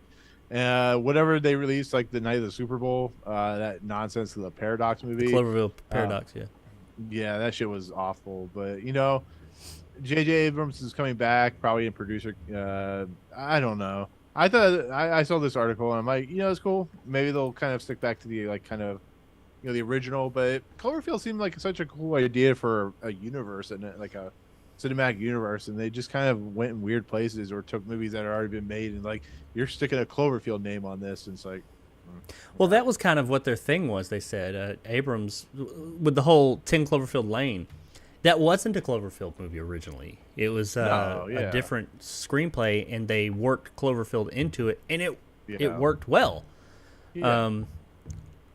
What I like about these movies, and even the Paradox one, is not so much the movies themselves. I do like the movie. The first Cloverfield I thought was pretty good. As for a found footage movie, yeah, it was cool. I enjoyed it. The 10 Cloverfield Lane is by far the best one. By like a large margin. And Paradox was Paradox. It was whatever. But what I like about these movies is the universe, the world they create, how it's like all these different stories that are more or less non-related, that are happening around this same event of this creature coming. And how each movie we get just a little bit more information about this creature, where it came from, what it is. And it's almost like they're telling a story through telling all these other unrelated small stories. I think that's pretty neat. It kind of shows like a world where lots of different things are happening. And that was kind of, Abrams had commented on that a bit when it came to the purchasing and making of Cloverfield Lane, how that's what they wanted to do. They wanted to kind of have an anthology series, if you will, all these different stories that are centered around this thing happening, but are their own story. And I thought that was it's a novel, pretty neat idea. I'd be cool with that. Like, I do hope this new one doesn't deal with the monster directly. It deals with some other thing, and then they work the monster and the whole Cloverfield thing in there just a little bit and give us a little bit more backstory on what's going on there. I think that's a neat idea. It is one of those ideas that is going to take years and years, if not decades, to actually fully explain this thing. But I'm cool with it. I can't say that I'm like crazy excited, most anticipated movie of whatever year, but I will look forward to seeing this. I mean, because even the Paradox movie, while it was really shoehorned in, and I don't fully understand the whole how that movie affects that universe so much, I enjoyed it enough. It was the least of them, but it was fine. Right. So I think this could be neat, depending. I mean, we have no idea, especially if they're. I hope they continue the whole each movie being totally different. We don't know if that's what they're doing, but if they do that, then yeah, I'm on board with this. I like it. It's a neat idea. It's a very erratic series of films. If you like binge them all, you'd just be really confused because they're none of the same characters, none of the same stuff. They take place in the same world. So it's pretty much just 3 different movies. Yeah. So yeah, I don't know. What do you think they're going to go that way? Do you think they're just going to make a wholly different type of like this one's going to be a romantic comedy? Dude, that would be amazing, actually. Take A place romantic in comedy. Cloverfield. Yeah, the Cloverfield monster dates I don't know, Godzilla. Mothra. Yeah, Godzilla. Or Mothra, yeah, that'd be even better. Well, yeah, Cloverfield, we're getting more. I mean, there's really not anything else on it, except it just talks about the other movies that have come out, but none of them really. Like I said, there's nothing else to say about the other movies. They're all their own thing. I think that's at least an intro going into these. Cloverfield movies are one of the ones, at this point at least, I know that when you go into a new one, you have no fucking clue what you're about to get. Yeah. It could be totally different, a different genre. I mean, the last one was sci-fi. The first one was found footage, which is kind of its own genre. Then you had thriller, like a thriller movie, and then you had sci-fi. It's like, what the fuck? What's next? Horror? I mean, the first one, pseudo-horror, I guess. But, I mean, comedy. We need to just throw comedy in there. Do a romantic comedy. Throw everybody for a loop. I'm down for it. And then this creature shows up. The next one's a family film. I'm looking forward to it. But, yeah, Cloverfield, let us know. Are you guys looking forward to a new Cloverfield movie? What do you want out of a new Cloverfield movie beyond the monster? Do you want a movie that... Because I guess the first one is the only one that somewhat focuses on the monster, but even it doesn't really focus on the monster. It just focuses on these people, and the monster's still in the background. It's not the focus of it. It's more of a focus in that movie than it is the other two. But do you want a movie that focuses on the monster? Would that kind of ruin some of the mystique of it all? Or do you want a movie? Do you want to continue on to where they have like totally different stories within this same Cloverfield world? I don't know. Let us know in the comments below. All right, on to the last story of today. Now, this is also not a follow-up, but it is a continuation of a long-running story that we've talked about a few times. And I'm not going to talk about the story itself so much, this thing, because we've talked it to death. I'm more interested in just an aspect, this little bit of information that's been added to it. And this is a little bit of video game news. And of course, that means there's some vitriol and bitching and moaning. We're going to talk about Microsoft and their Activision Blizzard acquisition. And PlayStation, of course, they're always talking blah, blah, blah. Now, we're not going to talk about how PlayStation's whining and bitching and moaning about or them owning Activision, or how Xbox is talking shit about them or nothing, all that. No, we're going to talk about how a change in this situation, and what I want to get your thoughts, Nick, on what you think this means for not just this acquisition, but Microsoft or Xbox moving forward. Real quick, before I get into what's been said and what happened, Xbox is owned by Microsoft. They are Microsoft. It is the Microsoft Xbox. But Xbox is its own division. They are a part of Microsoft. Microsoft, like many of these large companies, is a lot like a bunch of small companies or smaller companies within a larger umbrella. Microsoft itself, the one that does Windows and all the other stuff, they, of course, have hands in Xbox. and they worry about Xbox, but they more or less have people that run Xbox, the day-to-day and things like that. They don't, Satya Nadella, who was the CEO, took over for Bill Gates, or Steve Ballmer, as the, of Xbox. He is the big, not Xbox, he's the big Microsoft guy. He is the guy. He's the new Bill Gates. Not new anymore, but he is that guy. He doesn't really get involved with Xbox that much. Every now and then, of course, Phil Spencer and his like have to go to him and say, hey, we need to make a big move. Can we do this? You're the big dick, so give us the go-ahead or not. We've heard those stories here or there, but for the most part, you don't hear Satya Nadella. I always want to call him Nutella. But you don't really hear Satya Nutella talking about Xbox specifically very often, unless they have some special show and he comes in and he's like, we love Xbox. Xbox so great for Microsoft. And that's how it should be. That's how these companies are run, and that's fine. Well, apparently all this bitching and moaning and blah, blah, blah, blah, blah, and them holding up this $70 billion thing, which $70 billion is a lot of fucking money. Satya said, all right, move aside, children. Let me come in this motherfucker, and as you said earlier, throw it on the table. Because that's exactly what he did, and I just kind of like what he had to say. Because this is a guy who is not in the video game world. He doesn't give a shit about all this, my box is better than yours, and oh, and all the whining and bitching and moaning that fanboys and girls and people and all this shit. He don't give a fuck about that. Satya Nadella runs Microsoft, which is much more than Xbox. Well, he came in, and he was doing an interview with Forbes about something else, and this whole thing came up because it's a big, huge deal. And it also came up about mainly not so much the fanboys, but how here recently Sony has been just, I like Sony, but they've been whining like a little bitch a lot. And they've been making a lot of contradictory statements about how they shouldn't be able to do this. Pretty much only we should be able to do this kind of thing with exclusivity and things like that. I'm going to read this paragraph here and then we'll discuss. And it's mainly the last sentence that he says that I'm like, woo, shots fired. Mr. Nutella said, Nadella, I'm sorry. I need to stop that. He could have me taken out in a heartbeat. He'll send his scanners after me. To reach the billions of players where they are, and no matter what device they play on, we need to embrace choice. Giving players choice is how they play their games and makes gaming more accessible and leads to larger, more vibrant communities of players. Microsoft Gaming CEO Phil Spencer said, choice is equally important to developers. Developers benefit from having a diversity of distribution and business models for their games. Choice unlocks opportunities for innovation and enables the industry to grow. That actually, there we go. That was the wrong statement. that was him, but that was the wrong statement. Okay, so he came up. Let me see here. I'm sorry, I pulled up the wrong one. There it is. He said that Satya Nadella actually came forward and said that he is confident that the company's proposed $68.7 billion acquisition of Activision Blizzard will be approved by regulators. He's speaking to Bloomberg. I'm sorry, I stated the wrong one.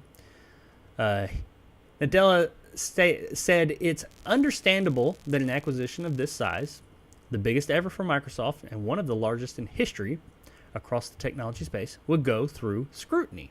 That being said, and this is the part where Satya came in and said, all right, motherfuckers. Because real quick before I say this, Sony has been going left and right talking about how it is unfair that Microsoft could own Activision Blizzard and also Call of Duty. That's the big one. And they could make it exclusive so you could only get it on. That would damage their brand, and it could damage gamers. We're here to protect gamers. And in the same breath, they're like, here's this year's Call of Duty stuff that is exclusive only to PlayStation. Final Fantasy VII Remake, only on PlayStation. Spider-Man, only on PlayStation. They shouldn't buy things. We just bought Blizzard, or not Blizzard, Bungie. Hey, we bought Insomniac. We bought this. We bought that. Did you know, because people like to talk shit about Microsoft buying things, that out of all of Sony's internal studios that they own, something like 2/3 of those studios they bought, they acquired. They did not build them. People are like, they should build them from the ground up like Sony does. Sony didn't do that. They built them. I mean, they bought them. They did build some, but Microsoft has too. Now, their studios have been more successful in the last generation, But they did the same fucking thing that Microsoft's doing, but they're bitching and moaning about it. All right. The problem is not that they bought these studios. It's like if I were to go see Avatar tomorrow, The Way of Water, and you're like, I don't want to talk to you anymore because you saw Avatar and I had to wait till December to see it. It's like, grow the fuck up. Like I know you want to see Avatar, but it's like we're eventually like PlayStation is not, or Xbox is not going to not let you play Call of Duty on PlayStation. They're giving up too much fucking money. Anyways, I'm sorry. Continue. I do think that before I get into this last comment here, I do think that eventually they will. I think eventually it will become exclusive because they want to push people in that direction, or because Microsoft wants Game Pass on everything, including PlayStation. They've already offered it to them. PlayStation won't do it. They'll use that as a bargaining chip.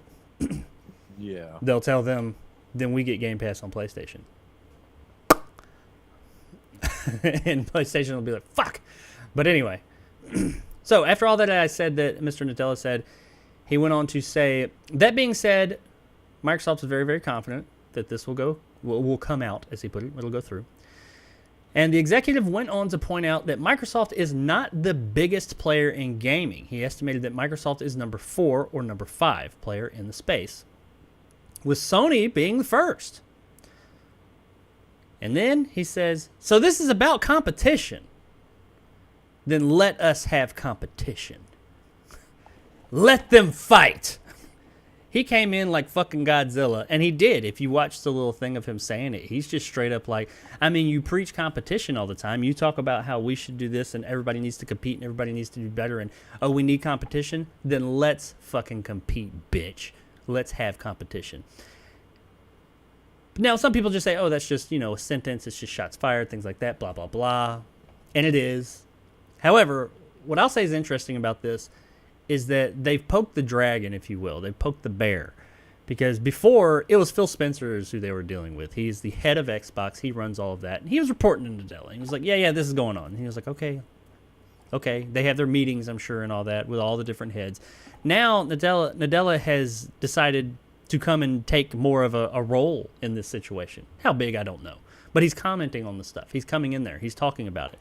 That means now they're not dealing with just Xbox, because it's hard for people to separate the two, Microsoft and Xbox. They are, while the same, they're two different entities, if you will, almost. So now they're not, this whole situation, Sony and these regulation boards and all that, they're not just dealing with Xbox. They're dealing with Microsoft. Whether you like Microsoft or not, they are a fucking juggernaut. And if they want something, they are going to get it. So now I think that it almost seems like he's just like, I'm really tired of all this childish bullshit. Let's put an end to this. Here we go. So yeah, I am very confident, as Satya is, that this is going to go through. I'm just curious because we know Phil Spencer's got that whole nice guy thing, and that's great. Where he's like, oh, we're going to do this, and we're going to give you that, and we're going to give you this. They keep being real, and he's been real giving. He ain't shooting. He's not making shots fired. He's not talking shit, even though Sony's been shit. They like slowly got to the point where they're just shit talking them on on a public scale. Satya Nadella seems like he's not on that same level as I'm going to be Mr. Nice Guy with you. I'm wondering if he's going to come in and just be like, no, fuck that shit. Bury their asses. I don't know. What do you think? Can't Satya's we all watching. just get along? Can't we all just get along? Dude, Microsoft, yeah, you're right. Microsoft's one of the biggest companies in the world. They're up there with Apple. If they decide to buy this company and it happens and he says it happens and he's like, nope, we're not doing it. It's gonna be bad for PlayStation. So it's everybody's gonna hate on Microsoft till they realize Microsoft has just the service. The Xbox Game Pass is just a beast of a service, and sorry PlayStation, you had your chance to just kind of be chill about it, and you're not. So you're the CEO of Microsoft's like, I'm coming in and I'm taking care of this bitch. So yeah, it's almost like he's like, I'm sick of hearing you people bicker and bitch like little children. I got business to do.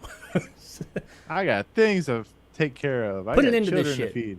But it really is. If you go back, and I know we've talked about this ad nauseum, and I'm not going to talk about any of it specifically. If you look at the stuff that these executives over at PlayStation have been saying publicly, it's very unprofessional. And they sound like their fan base. They sound like whiny little entitled babies. And they're just sitting there talking about, like, and this is not, yes, I admit Microsoft is my preferred ecosystem, but I love PlayStation 2. There's a PS4 right here next to me. I'm looking at it hooked up with a PSVR on the floor and game. I love all of them. But why are they acting like such little whiny babies? And they're so, everything they say, it doesn't make sense. They don't want the competition. They don't want competition. They don't want the competition to be able to do the same thing that they do every fucking day. And it's the hypocrisy is out of control. And I'm just wondering if now that Microsoft itself has gotten involved, if that just means they're like, we're putting an end to this. We're done. We're done fucking around. I think that they still will, at this point at least, have those deals. But at the end of the day, like you said, Game Pass, that's their ace in the hole. Because even if it is still coming to PlayStation, it'll sell. But everybody will know that, okay, there's all those extra perks and stuff, they're going to be across the board now. Or Xbox will get them and PlayStation won't. And you pay $10 a month and you can get the fucking game for free. Nobody's going to... No, yeah, it's going to take business away either way, even if they leave it on that console. But yeah, I just found these comments kind of funny, and I know people have been talking about them, and I thought it was kind of he wasn't dropping himself to that same level as like bitching and whining and moaning as some of the others have been doing. He did it in a very dapper, suave way. He came on and said, "You want competition? Let us have competition." And it's almost like you want to look at it like, "Hey guys." If you want to compete, then let us have it. Let's have competition. Or it could be like he's making a declaration, like they did in Godzilla's, let us have competition. Begin! You know, I mean, I don't know which way he was going with that. Yeah, but oh my either God. way is him pretty much saying, then let it fucking happen, bitch. Or, all right, bitch, let us have it. So, either way, Microsoft is involved. Shit's getting real. This is going to go through. This is gonna fucking happen. And this is probably, until it does happen, unless something really monumental happens, I'm probably not gonna talk about this story again. I'm just gonna go on record and say, it's happening. And if you are upset about that, come to terms with it, because it's fucking happening. What they do with the IPs after it happens, I don't know, but I mean, they are going to own this. This is going to be Microsoft properties all around. Just live with it and move on. And let's just move on and have a good time with the game where you want or how you can. So fucking sick and tired of hearing this. But that man, pimp. Pimp daddy. Alrighty. Well, let us know in the comments below what you think about Satya's comments and this whole shitty situation. And really, just in my opinion, PlayStation their executives are being very unprofessional. Not all of them, just the ones that have been opening their fucking mouths. And that's not your shit. That's gonna come back to bite you in the ass. You go shit talking the competition like that openly. That's bad form, man. That never works out for anybody. And people don't forget that shit, especially the people you was talking shit about.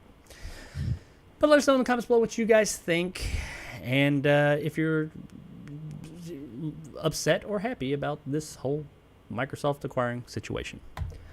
There it is, ladies and gentlemen. That is the Almost Awesome Show. We did make it to the 2 hours, and I didn't think we would because we have the gift of gab, or at least I do. Like I said, not a lot of big stories this week, but we did have a few to talk about. I know not the most exciting show, no reviews or anything. I do have some coming up. Depending on when I see a couple of new movies that are coming up this week, we will or will not have a review on Wednesday, but we'll definitely have something on next Saturday. The next show will be Wednesday, the whatever that is, at 2 o'clock Central Time. I am still looking at, and it's actually something me and Nick need to talk about at some point, changing the days, or at least rearranging the days a bit, something that works for both of us better, and for you guys. So look forward to that at some point soon in the coming weeks. Reviews, like I said, coming to my channel soon. And yeah, that's about it. I will be doing, I said this last week, and I'm sorry, I had just got so backed up. This week I will be doing a stream of the Ultimate Dreamcast, which is right here sitting on top of the PlayStation 4 I was talking about a few minutes ago. I finally got... Oh, where'd it go? Oh, the card with all the games finalized and everything for this console. It is complete. It is done. It is right here. It is beautiful. And I will do a stream showing that off to you guys at some point this coming week, in the middle of the week. Beyond that, that's about all I've got. Oh, I am 98% sure I will be doing an Avatar review. And it will be centered around the new movie at some point this week as well. So, yeah, I'm going to review a 13-year-old movie. Those always work out great on my channel. Nick, Yes. what you got going on over there that you haven't already talked about that you want people to come check out? I got so many sites. So many sites. Satya is don't still really- watching. I better be careful what I say. I don't know why that's stuck. No, like I said, I have a Monsters review up. I have another view about the Avatar 2 clip that I saw, and coming up, I think I have reviews for like Smile and something else coming up, but not much right now. I'm finishing up the next episode of The Fifth Dimension, which is The Invaders, Jacob's favorite episode of all time, and may go places. I don't know. It's a good episode. Check so that definitely out. check it out on Monday. It's coming Monday. Yeah. Yeah. Check that out Yeah, Monday, yeah. peoples. Yeah. Tomorrow. Wait, day after tomorrow. If you're watching this Yes. live. Yeah. Shit, I got tomorrow's Sunday, isn't it? It is. At least I got like it's gonna probably be our longest video, by the way. I think it's like still at 2 hours, even as much as I've edited it out. some good so- shit. Some Yeah, good so- discussions throughout, but especially in the end Exactly. I'll be mowing my but, grass. tomorrow. But other than that, there's not much else to talk about. Like I said, Movie Emporium on Twitter and YouTube. All right, you Yeah. guys check that out. Movie Emporium. He's got all the good shit, all the new stuff. And yeah, that's that. Like I said, check out the show this coming Wednesday. We'll have more stuff going on then. I was just super unprepared this week. I passed out last night. Just bad form by me. Sorry about that. But we'll be back to our former glory come Wednesday. And I plan on trying to add some new stuff into the show and spice things up a bit. But I do appreciate all you guys hanging out here. I saw Fright. You were here the whole time. I'm probably going to do a section of the show where we might interact with you guys a bit more because I know I've been slacking on that. So sorry about that. Nick, thank you very much for interacting with them as I just talk on and on and on and on during these stories. Casteller Garcia looks like new to the chat, I believe. Welcome. How are you doing? CD Gaming was here. And Fright was here. I think Antonio didn't make a show this week. Triv was here. Was up there, but a little bit, like I said, smaller show, less people. That's all good. But I hope you guys had enjoyed what little we had to talk about today, and hope to see you all again on Wednesday. And if you missed any of it, I'll be releasing little snippet videos of this one over the next coming few days. And with that, arrivederci. We'll see you guys next time. Bye-bye.